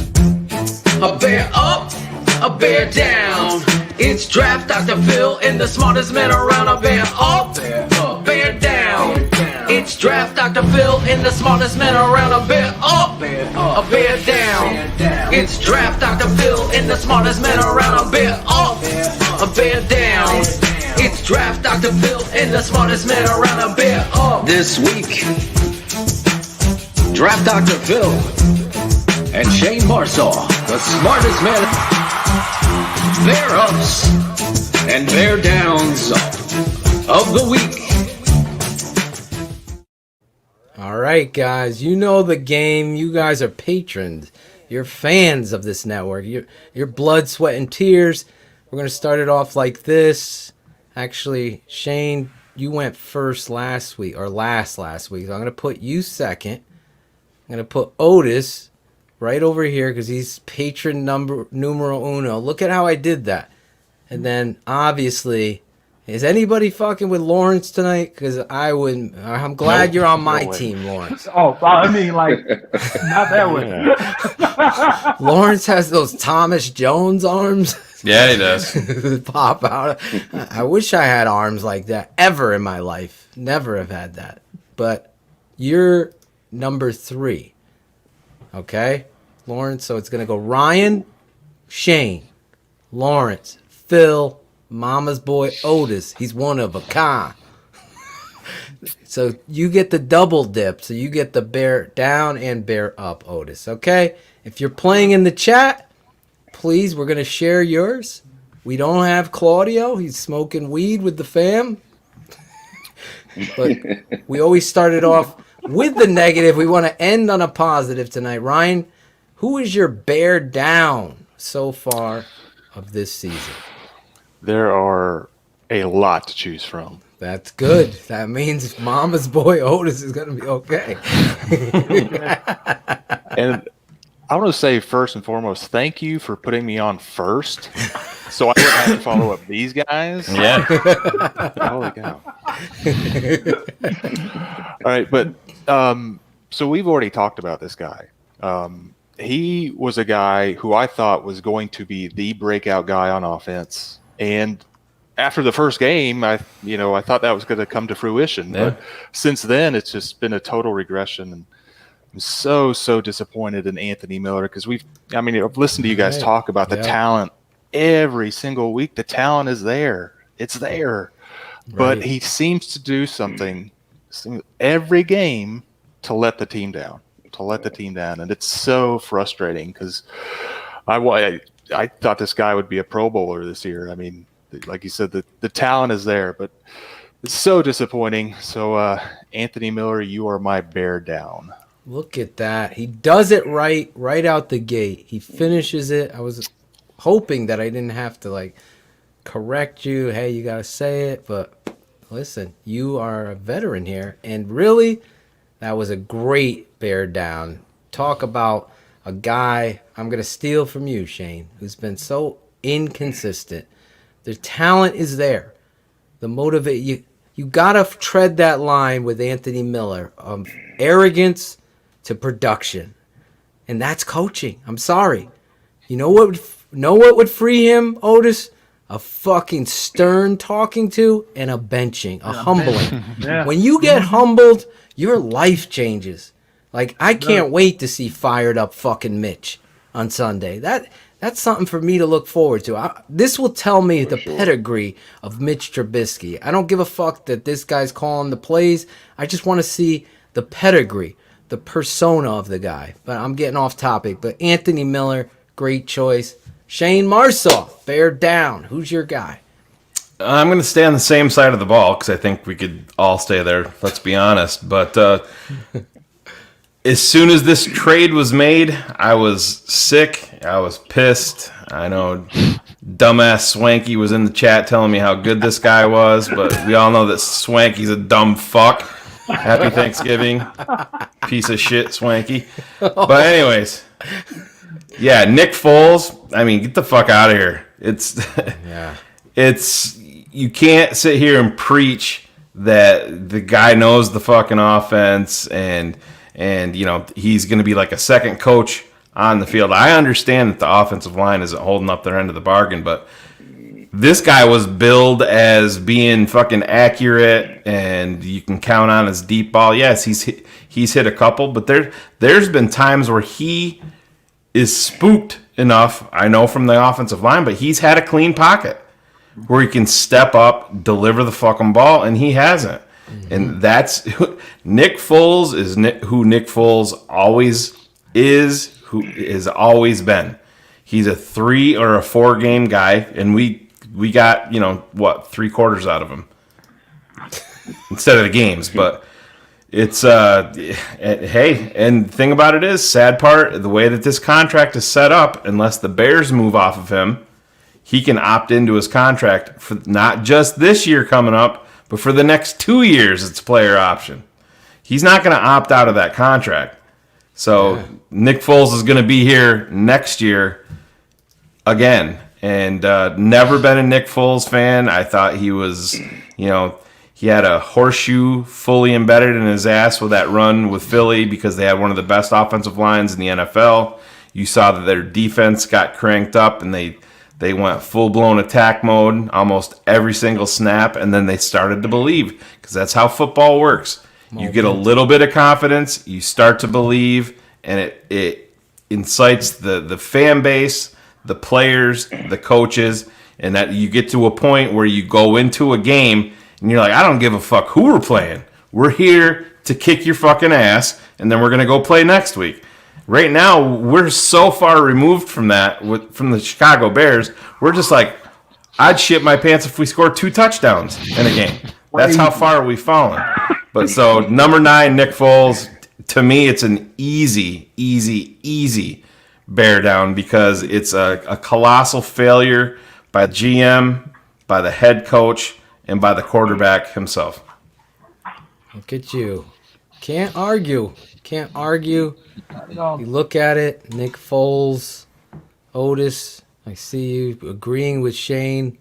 The chat room is agreeing, except one person's pissed at you. Tony's pissed at you.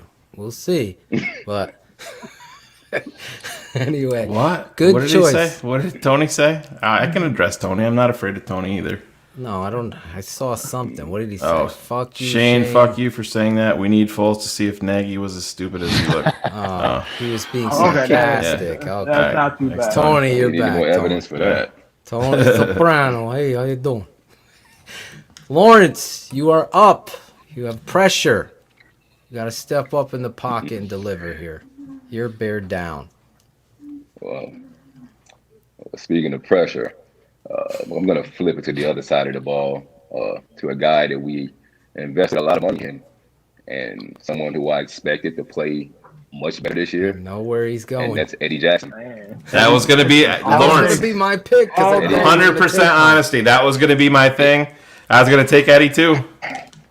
I was going to take him if Lawrence took my guy. This guy, man. Yeah. Listen, Eddie got paid. We see this guy. He doesn't. Yeah, he got paid, and this guy does not want to get dirty every week, week in, week out. This guy will not wrap up. He might give you a little bump or something, but he's not wrapping up. He doesn't want to get his face dirty. Not at all. The only thing he's looking for is the pick. It's blown coverages by this guy a lot of the times to me. So, we invested too much money for this guy to be playing to that level. Totally agree. So, yeah, Eddie Jackson, you're my bear down. Eddie's too busy going on Twitter talking about how many targets he's got. It's because everybody's fucking running at your ass because you're not going to tackle anybody. Don't you think it's ironic that he was the one giving the post-game speech after the Vikings game, saying, talking about accountability? Yeah. Oh my God. Talk about that is a reflection of the coach, because if you got somebody like that talking, you shut them up real quick by give them a fucking piece of the humble pie. Who the fuck are you talking? You haven't fucking wrapped up, and I come from my dad. Like, I'm thinking that I'm in good hands with Allstate here. I'm in fucking no good hands with Pace and fucking Millhouse and these fucking politics. Nobody's holding anybody accountable in Chicago. They're going off of fucking press clippings. And what you did for me lately doesn't fucking matter. You need to play with passion every time. You know what the game mattered to? You can list them off. You never had to question Mike Brown's toughness and integrity. Did you ever have to question Urlacher? Is Urlacher going to show up today? Is Urlacher going to play today? Fucking, are you serious? Did you ever have to question somebody like Steve McMichael or fucking Dan Hampton? Do you have to question these guys? No, you didn't. You can see who the real deal leaders are and who wants the money. And that's where I'm going right now. With my bear down, you all know me. I'm going to keep it 100. A buck is a buck. If this guy was on the show, I'd tell him right to his face. The hard questions would be asked.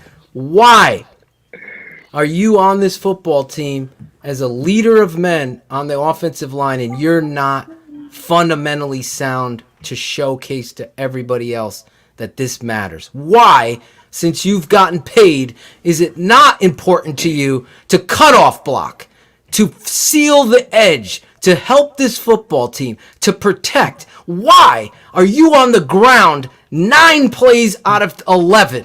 Why are you not playing to the whistle? Why are you playing over your feet? Why is your short set so bad that people placate the fucking twist game to bury you? Why is it okay to say it's okay with where I am now and not we'll talk about me later? And why can't those questions be asked of this player who's supposed to be, who's gotten paid, who's the left tackle? He's supposed to be the protector of the quarterback. He's done no such thing. Why, as a veteran, are you false starting when there's nobody in the fucking stands? Nobody. Charles Leno, you are my bear down. I can't say anything more than that. I didn't write that out, Otis. It came from my heart, man. Hey, I get it, man, and you're absolutely right. But we stand right on that line because, as much as we talking about Leno not, improving and doing better, we need to talk about Cody Whitehair too, because he seems very soft in that middle. Yeah. Man. That dude gets pushed back just as much. He don't fall. That's the only difference between him and Leno. I wonder if we're not going to see a little more inspired player Sunday night in Cody Whitehair because his boy is going to be back under center now. Yeah. Hey, look, maybe, man, maybe that's what it is, man. But Cody Whitehair, man, has been a little bit of a disappointment, man, too, because he has not stepped up and taken this line and made it his own. Because he should be doing that at this point, and that's why Cody Whitehair is my bear now. Look at that. You guys got through it. You got the bear downs. I'm going to say this about Cody. You know, he had to deal with COVID. He did get injured. He's been flip-flopped around. Shayne has talked about this. No other offensive line. The only guy no other franchise does it like Chicago. He is our best lineman right now. And that's not the, that's how bad it is. That's exactly. That is. It's true. It's true. Because James Daniels, even hurt right now, to me, is our best lineman. Oh, without a doubt. The way James was playing, you were finally seeing someone develop under this franchise. Shayne, but that's not because of them. That's his own personal thing. He did that. He looked in the mirror and said, "I want to be better." Yes. He knew he was soft last year, and he came back a man. And that was gonna be my bear up. I mean, we can do. No. You got it. Hold on, we got to transition. Come on, man. I got to produce the show. Claudio's not here. This is how we're gonna go to bear up.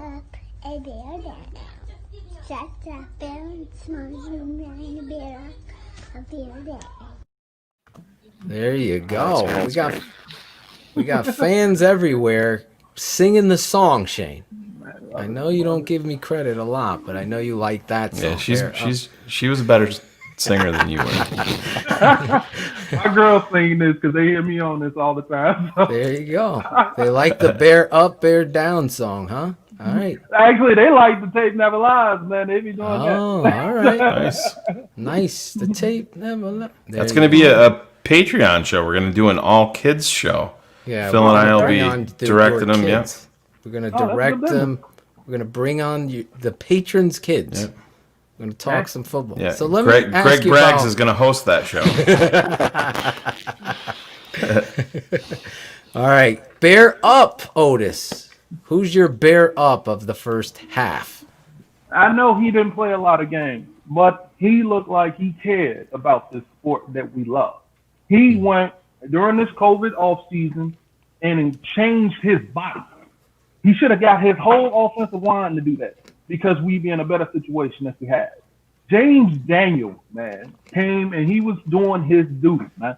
He improved without, in my opinion, Nagy's information. Because if Nagy and them was pushing everybody the same way, then everyone should have improved, not just him. So James Daniels is my bear up.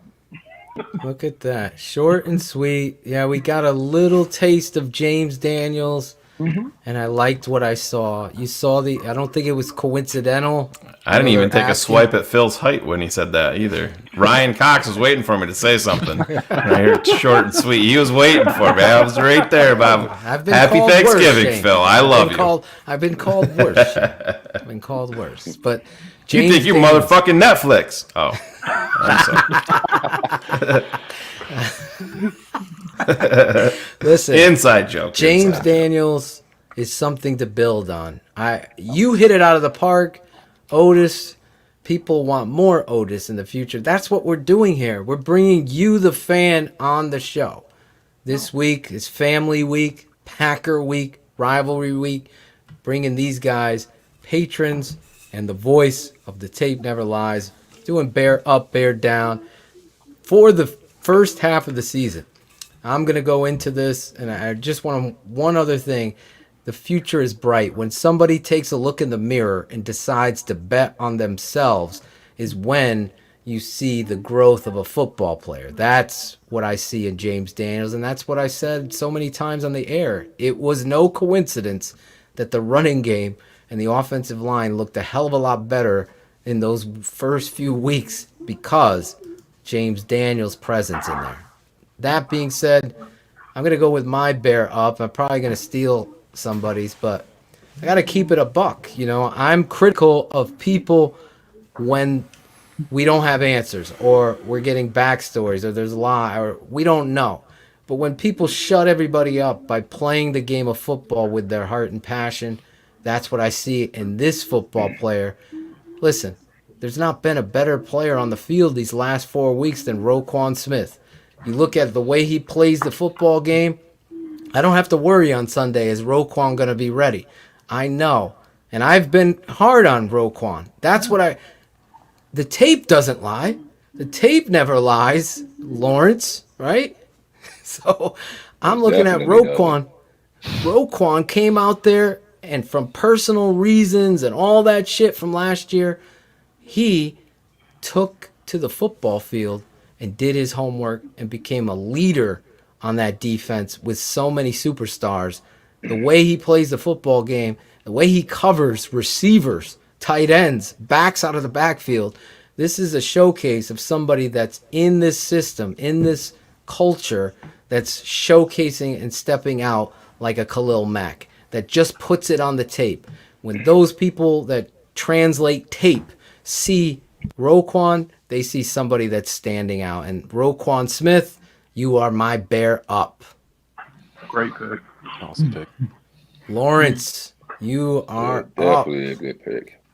I appreciate it, man. I probably stole your pick. He was one of them, though, most definitely.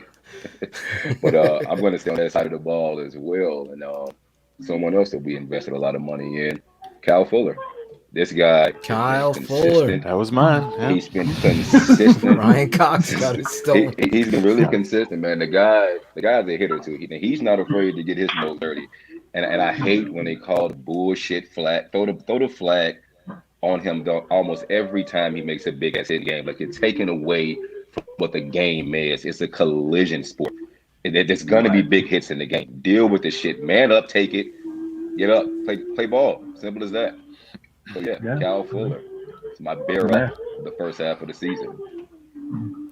Is that Mama Boy Otis singing in the background? Who's that singing? Hey, they can hear you, honey. That's my daughter. I was trying to figure out who's singing. Hey, At first I thought it was Shane, and then he left, so now I know. I'm joking. Hey, home. She's singing. What was she singing? She's just doing her little She's just humming. She's humming. She's doing a puzzle and just okay. humming and stuff. That's okay. I thought it was Shane singing, but then the notes were too precise. Hey, you know I got pipes. As long as you don't give me crazy Christmas songs, I can. Lawrence pick Kyle Fuller. Let me say this real quick about Fuller. The most underappreciated football player maybe in the entire NFC. He does not get the love of a Peterson and Xavier Rhodes when he was here. And they're even saying Jair Alexander is the best corner.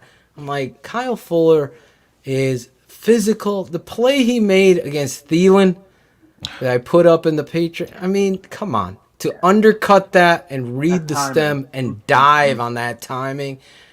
People, that's a play in a moment. That's football. Inches, game of inches. We say it, but we don't take time out to appreciate it. That's why I think this network's so important. Kyle Fuller, physical. He could play. Honestly, I forget what guest we had on, but I think it might have been Olin. He is elite, but this is a guy like Rod Woodson for the Steelers that could transition as he gets up here to safety.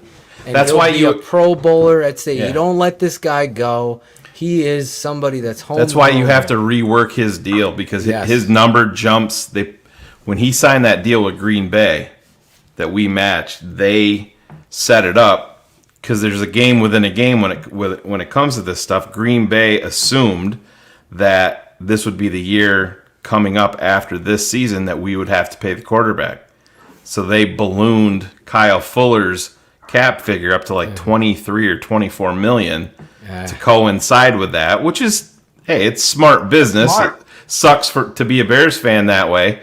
But to me, to Phil's point, Kyle Fuller is classic case of a guy that you extend, and I don't give a shit if it's 5+ years. You do it because he's a guy that you get locked in here. He's a core piece of this team. He's a guy that you're not going to have to worry about any bullshit off the field. He's going to be one of your toughest workers. He'll take over for Eddie Jackson. And when he loses a step, then you just take a couple extra steps back, and you're a safety.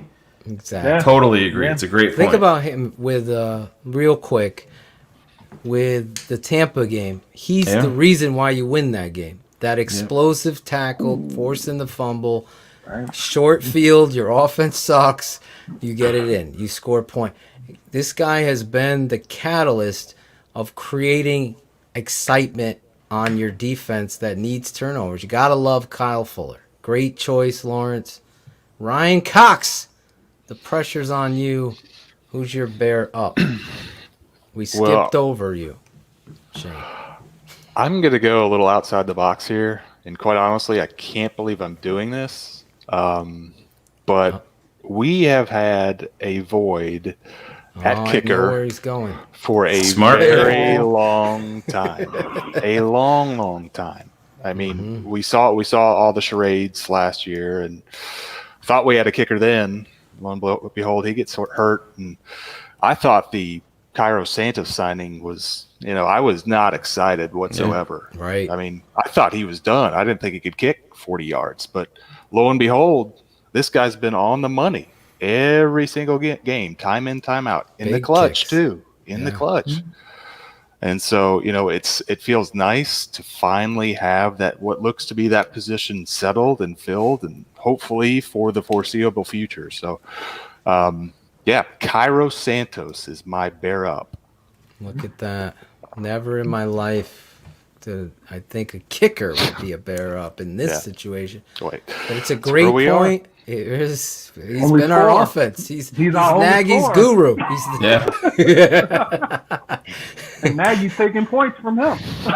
Yeah, he should have kicked those field goals. He would have. On him. He doesn't understand situational football. And Shane jokes about my math.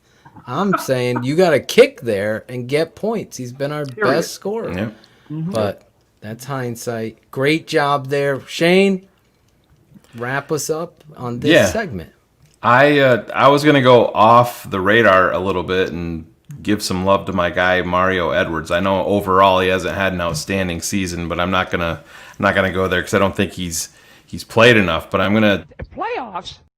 Exactly. I'm gonna take us back to draft day, and this is a guy that I was very worried about because of the injury history, and to this point it has not been a factor. Thank baby Jesus and Otis's mom and everybody that is worried about football. But Jalen Johnson has shown me this year that he is a foundational piece moving forward for this defense. He is going to be the guy, Phil, to your point, when Kyle Fuller does lose a step and he goes back, he's the dog that's going to take over there. I don't know if people realize how difficult it is to play cornerback as a rookie. And I mean, this kid literally just turned 21, I think 10 days before the draft. So he's been 21 for this entire season, and he's had his hiccups. You're going to have that as a cornerback. I don't give a shit who you are, but you have to have that next up mentality. Oh, I got beat. All right, it's not going to happen again. We're on to the next play. He's shown me that. I mean, he's got every attribute in the book that you want as a cornerback. I mean, he's got the size, he's got the speed, the athleticism. His biggest thing, he would have been a top 20 pick, Phil, all day long. You and I talked about him. Yep. Talent was never an issue there with him. It was the fucking shoulder injuries where he was nicked up. And when you're a cornerback, especially in this division, I mean, the NFL's pass happy now. You have to fucking tackle. Jalen Johnson has proven himself that he is a fixture on this defense moving forward, along with guys like Roquan and hopefully Eddie pulls his head out of his ass because he's a part of that too. But Jalen Johnson, you're my bear up. Bear up.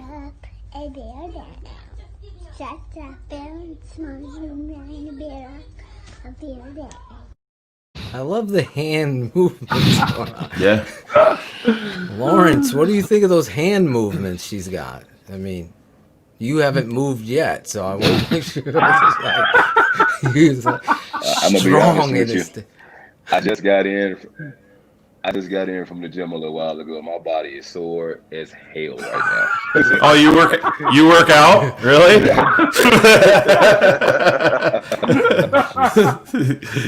Oh man. Yeah, man. So- All the chilling. That's all that is. Listen, we're gonna move on. We're gonna do our last segment here, but I gotta do some business before we do that. And it's Bears Hour Live is this Sunday after the Bears Hour Live immediately after Packers Bears. There you go. Guys, our last bit of job is predictions. Bold predictions. Do you have your predictions ready? Let's go.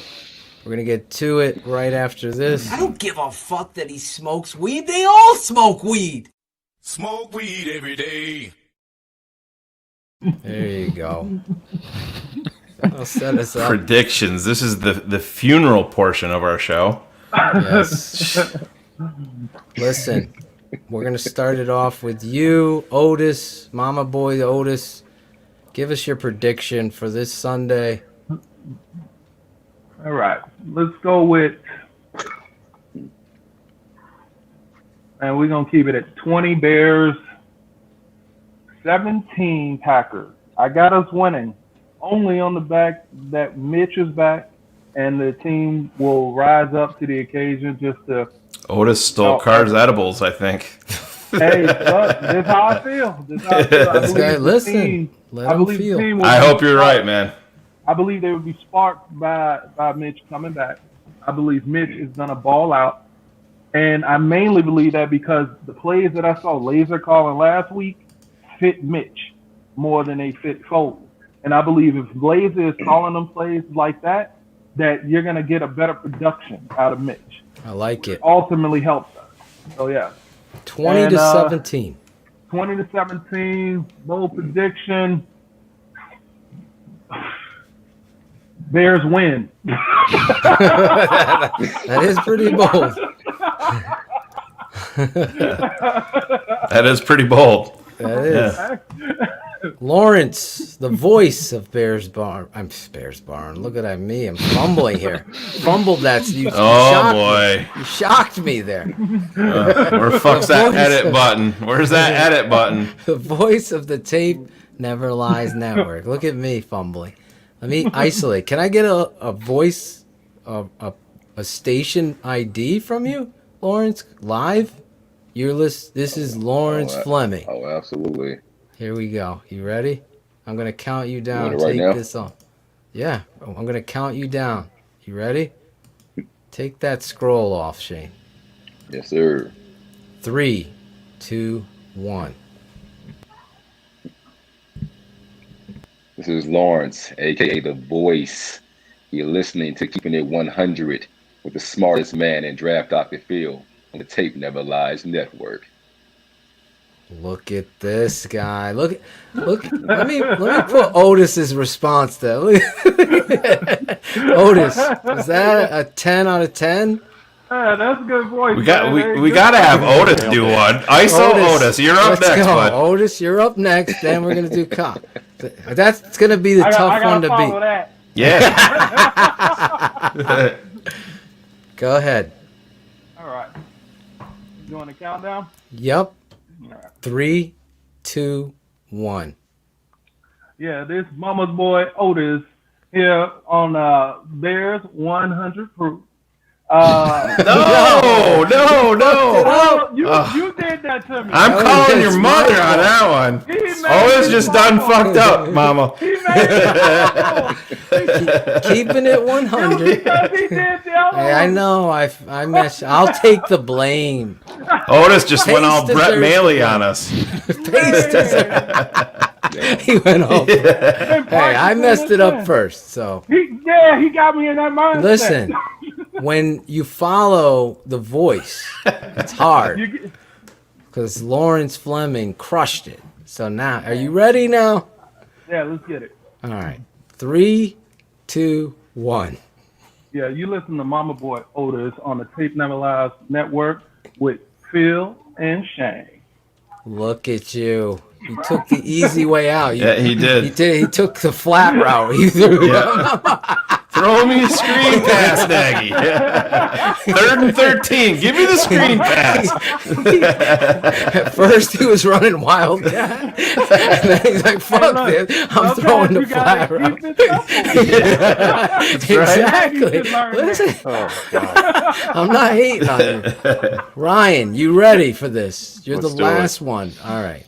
I'll count you down. 3, 2, 1. Hey, this is Ryan Cox.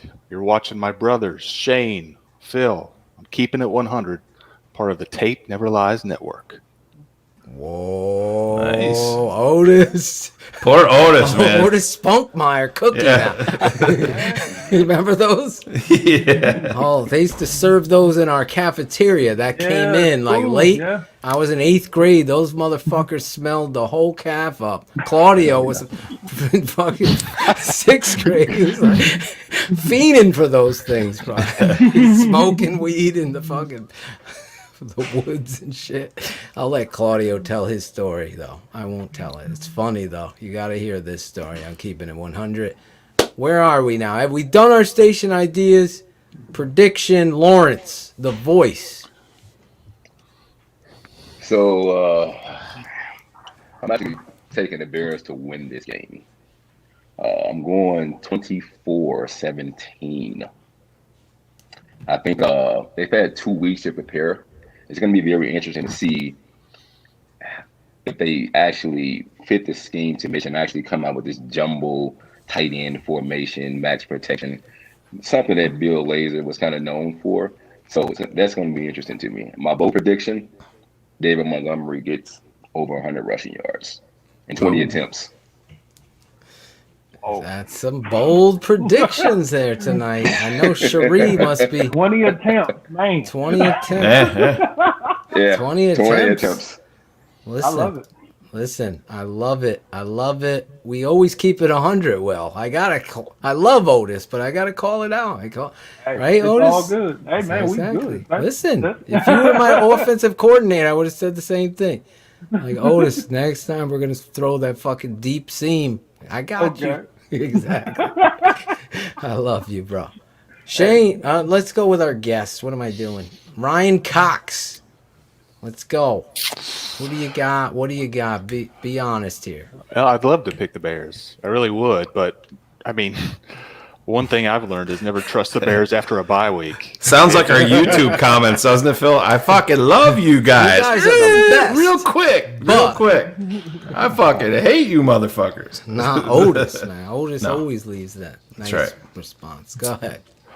I'll go, and I hate to do this, but 23-20 Green Bay. Oh. I can't trust Matt Nagy or the Bears after a bye week. I just can't.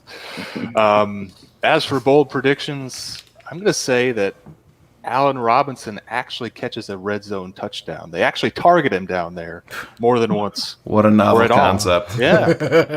This is where we're at. Jimmy Graham, Cole Kmet, and Allen Robinson. Let's use them. Stars in the red zone. That's crazy talk. Let's pull them all on the red zone. Let's run Cordarrelle Patterson on inside zone. Oh my God. It's like a dream. It's like a nightmare that keeps going. A nightmare. I'm going to take a second, speaking of nightmares, and tell you Netflix actually has a good show that I want you to check out. And it's actually a show, I don't know what country it's from, but you have to select English when you put the audio. It's called Paranormal, and I found it to be very interesting. in the Middle East somewhere. It takes place in hauntings and paranormal. It's really good. I enjoyed it. I think it's 6-7 episodes. If you're looking for something to check out, I try to do this every Keeping It 100. Only you don't give a fuck, Shane.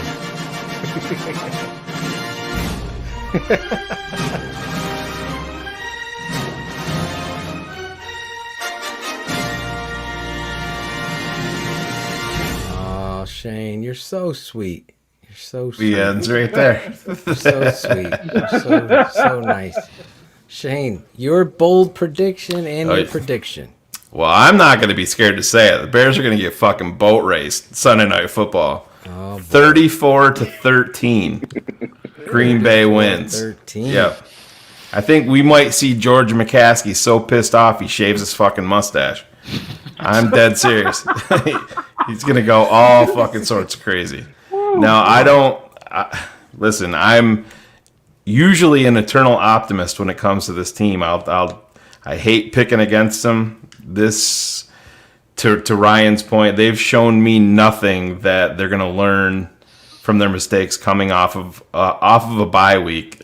Matt Nagy has shown me nothing that he's going to change. Did he inspire confidence in anybody today when he was speaking? No. I can't believe he's going behind closed doors and everybody's going to be like, "Oh fuck yeah, we're ready, we're ready to go." And what do the Bears do on primetime when they're fucking down? You know, when they're fighting, scratching and clawing to get back into this.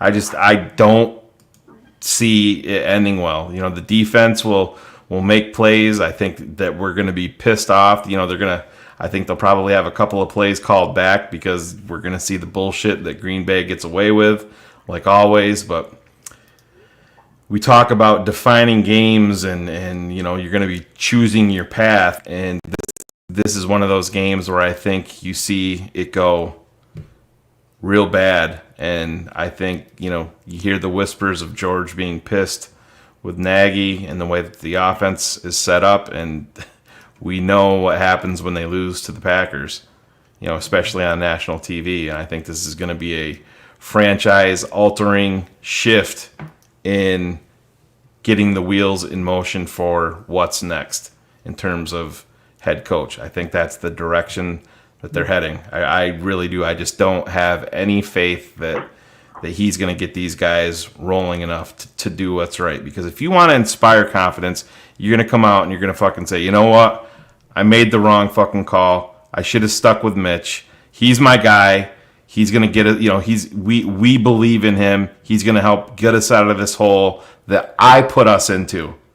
You know, I'm part of the problem here. I haven't been good enough. I can't bench myself right now. I'm here. I'm the head coach.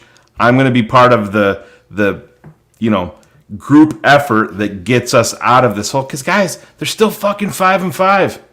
Crazy. You go out Sunday night and you beat the fucking Packers. You're 6-5. They're fucking 7-4. Exactly. As bad as this has went. Let that shit settle in.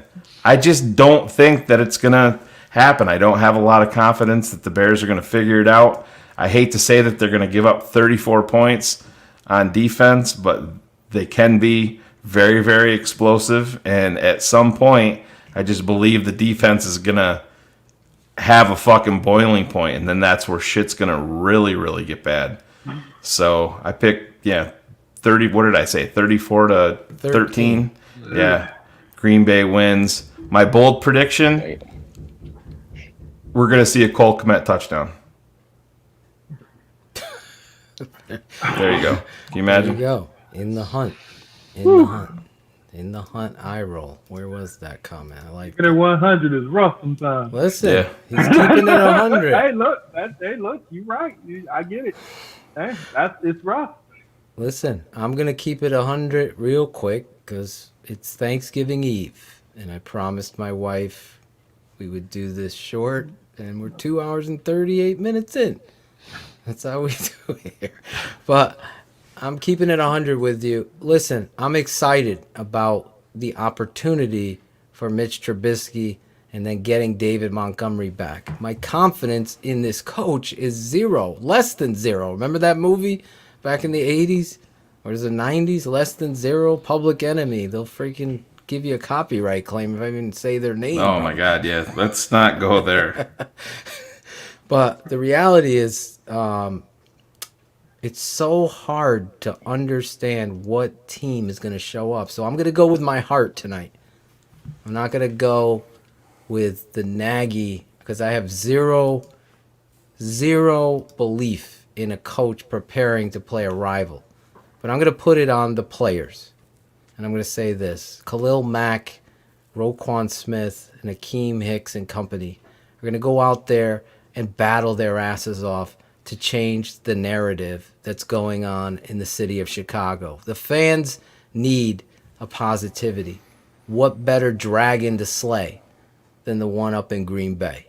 And in my heart, Shane, I'm going with, which I normally don't, but I'm going to say because Trubisky comes back and so in the timing of David Montgomery, I think they're going to showcase what a shithead this fucking coach is for doing what he's done. And Laser, did we ever get an answer if Bill's calling the plays or not today? No. We got a same old smudge tape. Just like we couldn't get what Shane said. That's what a real man says as a head coach. It's my fault. This needs to be better. Mitch is our guy. We're going to go out there. Instead, we're playing fucking tiddlywinks because we could see the fucking horse before the cart here. We could see the reality that Nick didn't even fucking practice today. Now, all of a sudden, he's going to be starting against the Packers on Sunday night. Just keep it a buck. You ain't getting an advantage, you asshole. You've stopped Braggs from filming you in shorts. Who gives a fuck? No one cares about your triple reverse and your fucking plays. What they care about is teachers. So my belief in him is 0. But we have a great kick returner. We've had some great moments on defense, and really that's going to be the opposite of the tape never lies, because the tape tells me the Bears are going to lose 28-10. My heart tells me, and the emotion and passion tells me, that Chicago's going to win 20-17 in Lambeau. Is that the same score as you, Otis? Yes, sir. Yeah, we're together, man. 20-17. Mitch drives him down, hits David. I could see this now. Hits David Montgomery on a little wheel route. He breaks a tackle, gets right into Cairo Santos' scoring range. All Bears fans start getting nervous because he's got to hit this 38-yard field goal to win the game. 17-17. Sunday Night Football. Cairo puts it through the uprights, and we go live right after that. It'll be something. Remember that I said that because on Bears Hour Live, I will address my heart. So my heart was in Chicago with Mama's boy Otis, my boy Lawrence Fleming in North Carolina, right? With Ryan Cox. You guys around the world listening in. We love you guys. It was a great show tonight. Obviously, no Claudio, no cars, no dumbest tweets this week. Just wanted to keep it focused on football, focused on you guys. We can't thank you guys enough. A little business. Become a patron, right? You guys are all a part of that. We appreciate the support and the love that you guys have given us. If you're not a patron, it's right there. Where is it? I'm sorry. I'm trying to talk and produce, Claudio. Real quick, Phil. Go ahead. There it is. The tape never lies. Kofi said he's waiting for the tape to come out from the Minnesota game. That came out last week, bud. That came out last week. It's up on the YouTube channel. Come on, Kofi. Swing and a miss. Listen, there it is. The tapeneverlies.com. Become a patron. We're trying to get to 500. We're at 449. 449. So the tapeneverlies.com. Can't thank you guys enough. Over there on the patron side, you get deeper analysis, right, Otis? Yeah, absolutely, man. 40 minutes, both sides of the ball. It's lovely, man. There you go. You get that. That's Otis. He's right there. He ain't gonna fucking lie. Ryan Cox, you are a part of the page, and you're gonna get pop-up shows. Obviously, this weekend, we're probably going to see Shayne and Phil probably on Saturday or something like that before the big game. We also go live at halftime. We're going to have the best draft coverage, and we got a lot of surprises. Obviously, we're doing this live tonight, keeping it 100. I want to shout out our guys, Shy City Sports, for sponsoring this last bit of business. If you're not familiar with Shy City Sports, here's their show, Steven and Nick. Shy City Sports. Hey, it's Steven. And Nick from the Bearfront Podcast from ShyCitySports.com. Every week, join us for in-depth Bears talk as we break down the matchups ahead of each week's game. And join us following every game for what we saw and what we wish we had seen on the Hurry Up Recap. So subscribe wherever you listen to podcasts and stay tuned to ShyCitySports.com for the latest from the Bearfront Podcast. And now, back to Keepin' It 100 with Draft Dr. Phil Ottochian and Shayne, the smartest man Marsaw. Shy City Sports Bearfront Podcast. Oh, yeah. And that is okay, Phil. There you go. That is okay. No, this was a long post. I had to put it up here because I can't read without my glasses with the small print. Absolute Green Bay weakness stopping the run. It's going to be an issue. We have no run game. Hopefully, we lose. 31-9. He wants us to lose to get Nagy out. I know a lot of people that are thinking like that. Listen, it's been a great show. You guys in the chat, let's give it a round the table shout out. This is Thanksgiving week. I want to wish first and foremost everybody in the chat room who tuned in tonight a happy Thanksgiving. Kiss your loved ones. Hopefully you're able to see them. I'm unfortunately not going to be able to. This is the Spencer Strong shout out segment. And guess what? We have his dad here tonight. If you didn't get to see the emotional story in the beginning, you got to check that out. Keeping it real, keeping it 100. That's what we do. Spencer Strong, say some prayers. Everything's been going great. Why don't we start with you, Ryan Cox? Who's your shout out to? Well, I got to shout out my beautiful wife. Today's her birthday, actually. So, nice. Got to shout her out. You just look at mentioned that. my little guy, Spencer. He wouldn't have made 5% of the progress he's made this far without her. She is amazing. She seems to know the right things to say, the right things to do when I'm just sitting there lost. And so I'm so thankful for her and really everyone. You guys have supported me so much and us so much. I have to shout out you guys.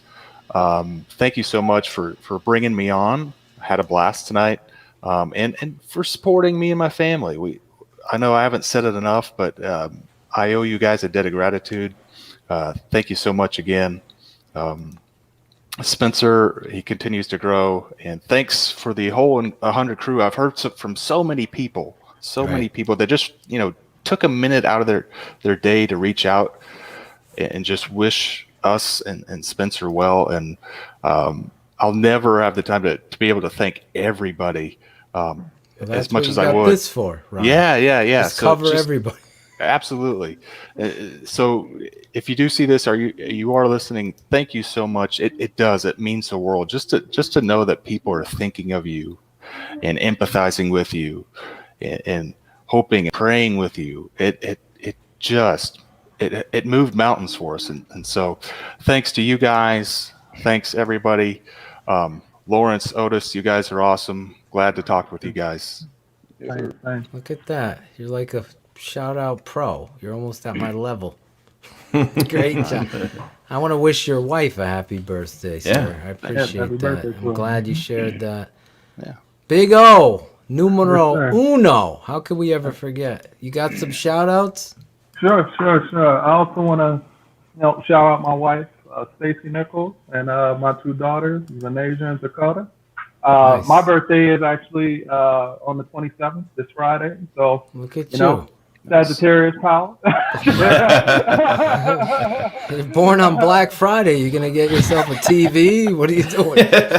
I'm gonna stay home, be safe. That's what There you go. I hear you, man. Yeah, man. And I appreciate this, man. It seemed like this is exactly, like my birthday gift, man. Being able to come on the show that I really love, man, and get to spend time with good people, man, talking about a sport I love, And I couldn't ask for anything better, man. I want to also put another shout out to my church group. We was on there, and I was telling them that I'd be on the show. Hopefully, you get some more people. Yeah. That's Do they mind me because swearing on the church group? Look, man, we are people, man. Okay. Everyone swears. That's what I'm saying. Yeah, that's right. I try not to, but I tried to talk to. It's okay. We understand. Everyone has passion, man, and everyone's passion comes out different, and that's more than fine. Okay. I gotta say, man, you brought it tonight, Otis. Yeah. Even that I answer, appreciate it. I was trying to stump you. You knocked that answer out of the park with Hey, man, keeping it's it easy when you're keeping being it 100. That's Yeah. right. It's easy, man. It's That's easy it. when you're keeping it 100, man. And Right. it's like we talk privately, man. You're meeting good people, man. And it just grows, man. You're growing and you're connecting with so many good people, man. And you can't go nowhere but up. I love you, man. Honestly, I mean that in the reality Hey, of I my love you truth. too, brother. I love I you really too. do. Friendships grow through real talk. And real, as Lawrence says, real recognizes real. Me and Lawrence hit it off right away. I asked him to do something because I just heard his voice. And I'm like, oh, that's real. He wanted to do something for Shayne. If we way back it up, and I heard his voice, and he was sending a message to Shayne in regards to his wife at the time, and boom, positivity blooms, friendships bloom. Tonight, I'm like, you're like family, all of you guys coming on here. So I appreciate you. I want to doubly shout out your church group, only so I can have some luck for the Bears on Sunday. That's gonna be we new gotta say life, some new prayers. life. Prayer. New life. New Life Church, right? Mm-hmm. Yep. There yep, you new go. life. Can I hear one note before we go to? Can you give me a little? Sure. Give me some. And when I am. Yes. All right. There we go. Cox, you're up next. Go ahead, bud. Now we all gotta sing. Gotta spread the love. Look at the note. All I think of is watching the Apollo, amateur night at the Apollo, and this dude, and everyone's judging him, and he comes out and he just blows these notes. And it was a church song. It was oh man, I'm gonna have to think of it, Otis, and send it to you. It was one of my favorite songs. I'm gonna have to have you sing it, and I'll produce it. I do a lot of that, so I didn't know you could sing. I might have to use you on a few things. There we go. Hit me up. All right. Lawrence, shout out. The shout out segment, Shayne's favorite. You got any shout outs? Yeah, man, I'm gonna shout all you guys up, man. I appreciate you guys for having me on. Shout out to the whole Tape Never Lies network and anybody who's in the chat listening right now. Hope everyone stays safe. Eat a lot of food because that's what I plan on doing tomorrow. Yeah. Man. Yeah, so just shout out to everybody. Just stay safe. This COVID thing is real out here. I don't really get into my personal business on social media, any of that, but I actually was a person who experienced COVID. Went through it, survivor of it, and my father's actually in the hospital still right now, suffering through COVID right now. So yeah, his condition has gotten better though, so I am thankful for that though. I've been getting updates throughout the day, so I'm just staying hopeful for him a speedy recovery right now though. But again, man, just shout out to you guys having me on here. It's been fun, man. I love sitting back talking Bears, listening to you guys every week. It's really been an honor, man, to be on here. Well, our blessings and thoughts and prayers. I know the New Life Church is with me on this, sending you and your father those prayers. I know Shayne and Ryan are echoing that. You're a tremendous friend. I've never had the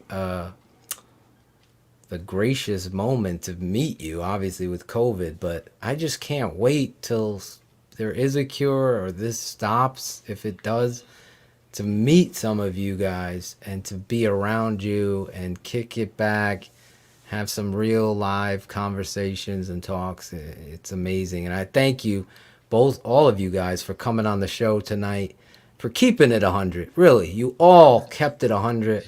You know the rules. You know the house. You fucking took off your shoes. You wore your socks, but you kept it 100. And that's what I like. I know my wife is all about taking off your shoes on the carpet. Shane, you got some shout outs. Yeah, I want to shout out everybody. You know, Phil and I started down this path, you know, ourselves, trying to figure out exactly what we were going to do. It was something that we had always talked about.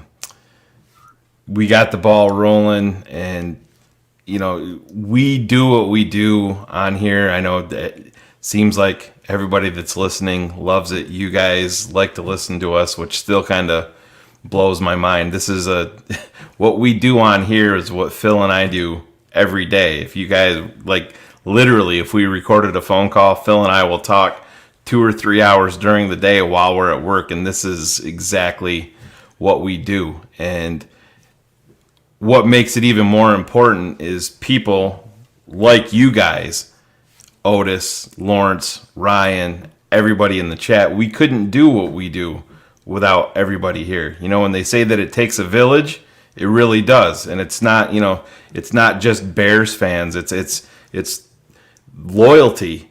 It's everybody showing up each and every week and supporting us and supporting what we do. And we give a special shout out to the patrons of the network, because, you know, Phil and I aren't looking to, it was never about, you know, putting money in our pocket and running away and going buying things. It's giving us a little extra income that we never made before, so we could provide and do more things for you guys. That's always been our sole focus. And I am so impressed by the fan base and everybody that shows up. I mean, we go live on Bears Hour Live after a game, and we had 17, 18, 1,900, 2,000 people there, and listening to me piss and moan that I'm like, oh man, I got to get up in an hour and 45 minutes and go to work. You know what I mean?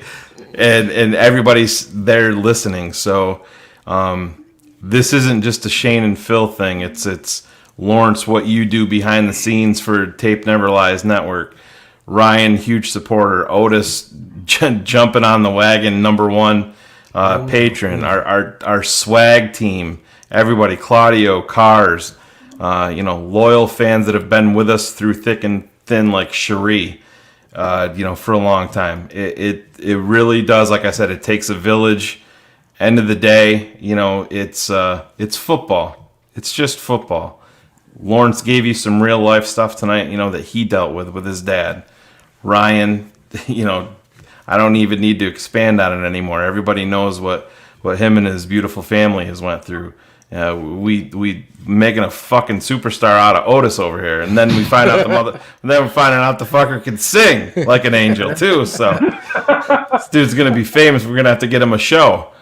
But thank you to everybody that's involved in this. You know, it's only been half a season, and it feels like it's been a whole lot longer than that. And we're just beginning. That's the best part.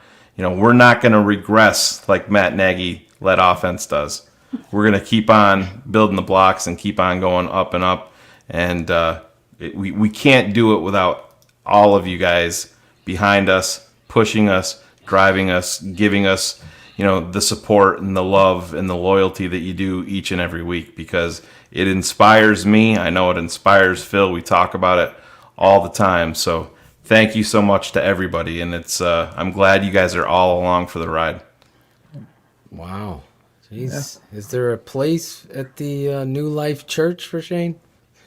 I get up there. There's always, man. Listen, authenticity, as Cherie was saying, is and was the basis. And when you find people, everybody makes mistakes. We all do. We can all point fingers and take cheap shots and be assholes. Yeah, Phil, jerk. Yeah. But the reality is who are you when the fucking chips are down? When Leno misses his block, who are you?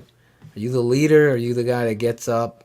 Are you the guy that does it every time for everybody? That's the foundation of this network. We started from the bottom. Now we're here. Sounds like a song, Otis, and it is probably. It is. Now, I'm always keeping it 100. It is, as Chubb says, a way of life. And that's, when I made my mistakes in my life, I learned from them. That's humanity. That's how we learn. So tonight, I say thank you to everybody that helped point out my mistakes, that weren't afraid to keep it 100. That's the showcase of a leader and a friend. And that's where we are in this world, because with Ryan dealing with what he's dealing with, there's no weight scale on who's dealing with more. That's the problem in society. All got our phones out. We're all taking pictures of the accident. We're all getting into accidents because we're taking pictures of the accident. And no one's stepping up to be the voice, to be the calm, to be the person that's going to lead. And that's where this network, I felt like we have to lead in a direction, and everyone else is going to copy and mimic, but it's up to people like Otis and Ryan Cox and Dan Kelly and Richard Gordon and Lawrence Fleming to let everybody know, Cherie, Tony, where we are and why it's important. You don't have to be a patron to be somebody that I love. I just want to shout you guys out tonight for keeping it 100 and really bringing this show to something I have no idea what the show was going to be like. But I'm really proud to say I thought tonight was so much fun. Yep. Went a hell of a lot longer than I thought, keeping it 100. But it really brought out an emotional, family, truthful discussion about this team and the frustrations of it. So for you, honestly, I'm thankful on Thanksgiving for you guys as family members, as friends, you guys all in the chat. I'll just sum it up like that. I want to take 1 second to shout out Josh Frederick, Will Maggard, Neil Seeley, Cody Hopkins, Richard Kern, Johnny Lumber, and Tyler Wozniak, who is a defensive coordinator down at this junior college down south. He has his championship game. I want to wish him the best of luck. Big patron subscriber and what we do, recognizing the tape study and the things that we're doing there. I want to thank my wife for everything she does and my family. I'm going to miss my parents this weekend, but I'm going to be here with you guys. I'm always open. My DMs are always open. If something's going on in your life, you need to talk. I know Shane and I are here. You can obviously see. If you want to be a part of the show, want to come on the show, you got to have hype. We'll be bringing you guys on BHL this Sunday. Can't thank you guys enough. What a great night. Thanksgiving. We weren't going to go, and then we went. So, final thought is this. When you rise to the occasion to play your rival, any team could win. When you rise to the occasion, when you play your rival, any team can win. It's up to the head coach to tap in to their personas, their personalities, to have them ready to the fight, because you're outmatched because they have an offense and you don't. So how you respond as an offensive guru is going to be the showcase of whether or not Matt Nagy has a job here or he doesn't. So a lot of things are going to be resolved on Sunday Night Football. If you're there, you better be here right after with Shane and Phil on Bears Hour Live. It's going to be flames a-flying. That's all I could say. Smoke weed every day. Oh, you're talking about different flames. My bad. Oh, no, not those flames. All right, guys, bear down. Have a great Thanksgiving, all of you guys. You guys stay on for a second. Everybody else, have a great Thanksgiving. Thanks for joining us tonight. Leave some comments. Shane will have this uploaded to the YouTube channel because that drama still continues. And we'll speak on that next show because it's outrageous. Anyway, God bless you. Happy Thanksgiving. This has been a Shy City Sports presentation and a Tape Never Lies Network production. Keeping it 100. Thanks for tuning in to the Tape Never Lies Network.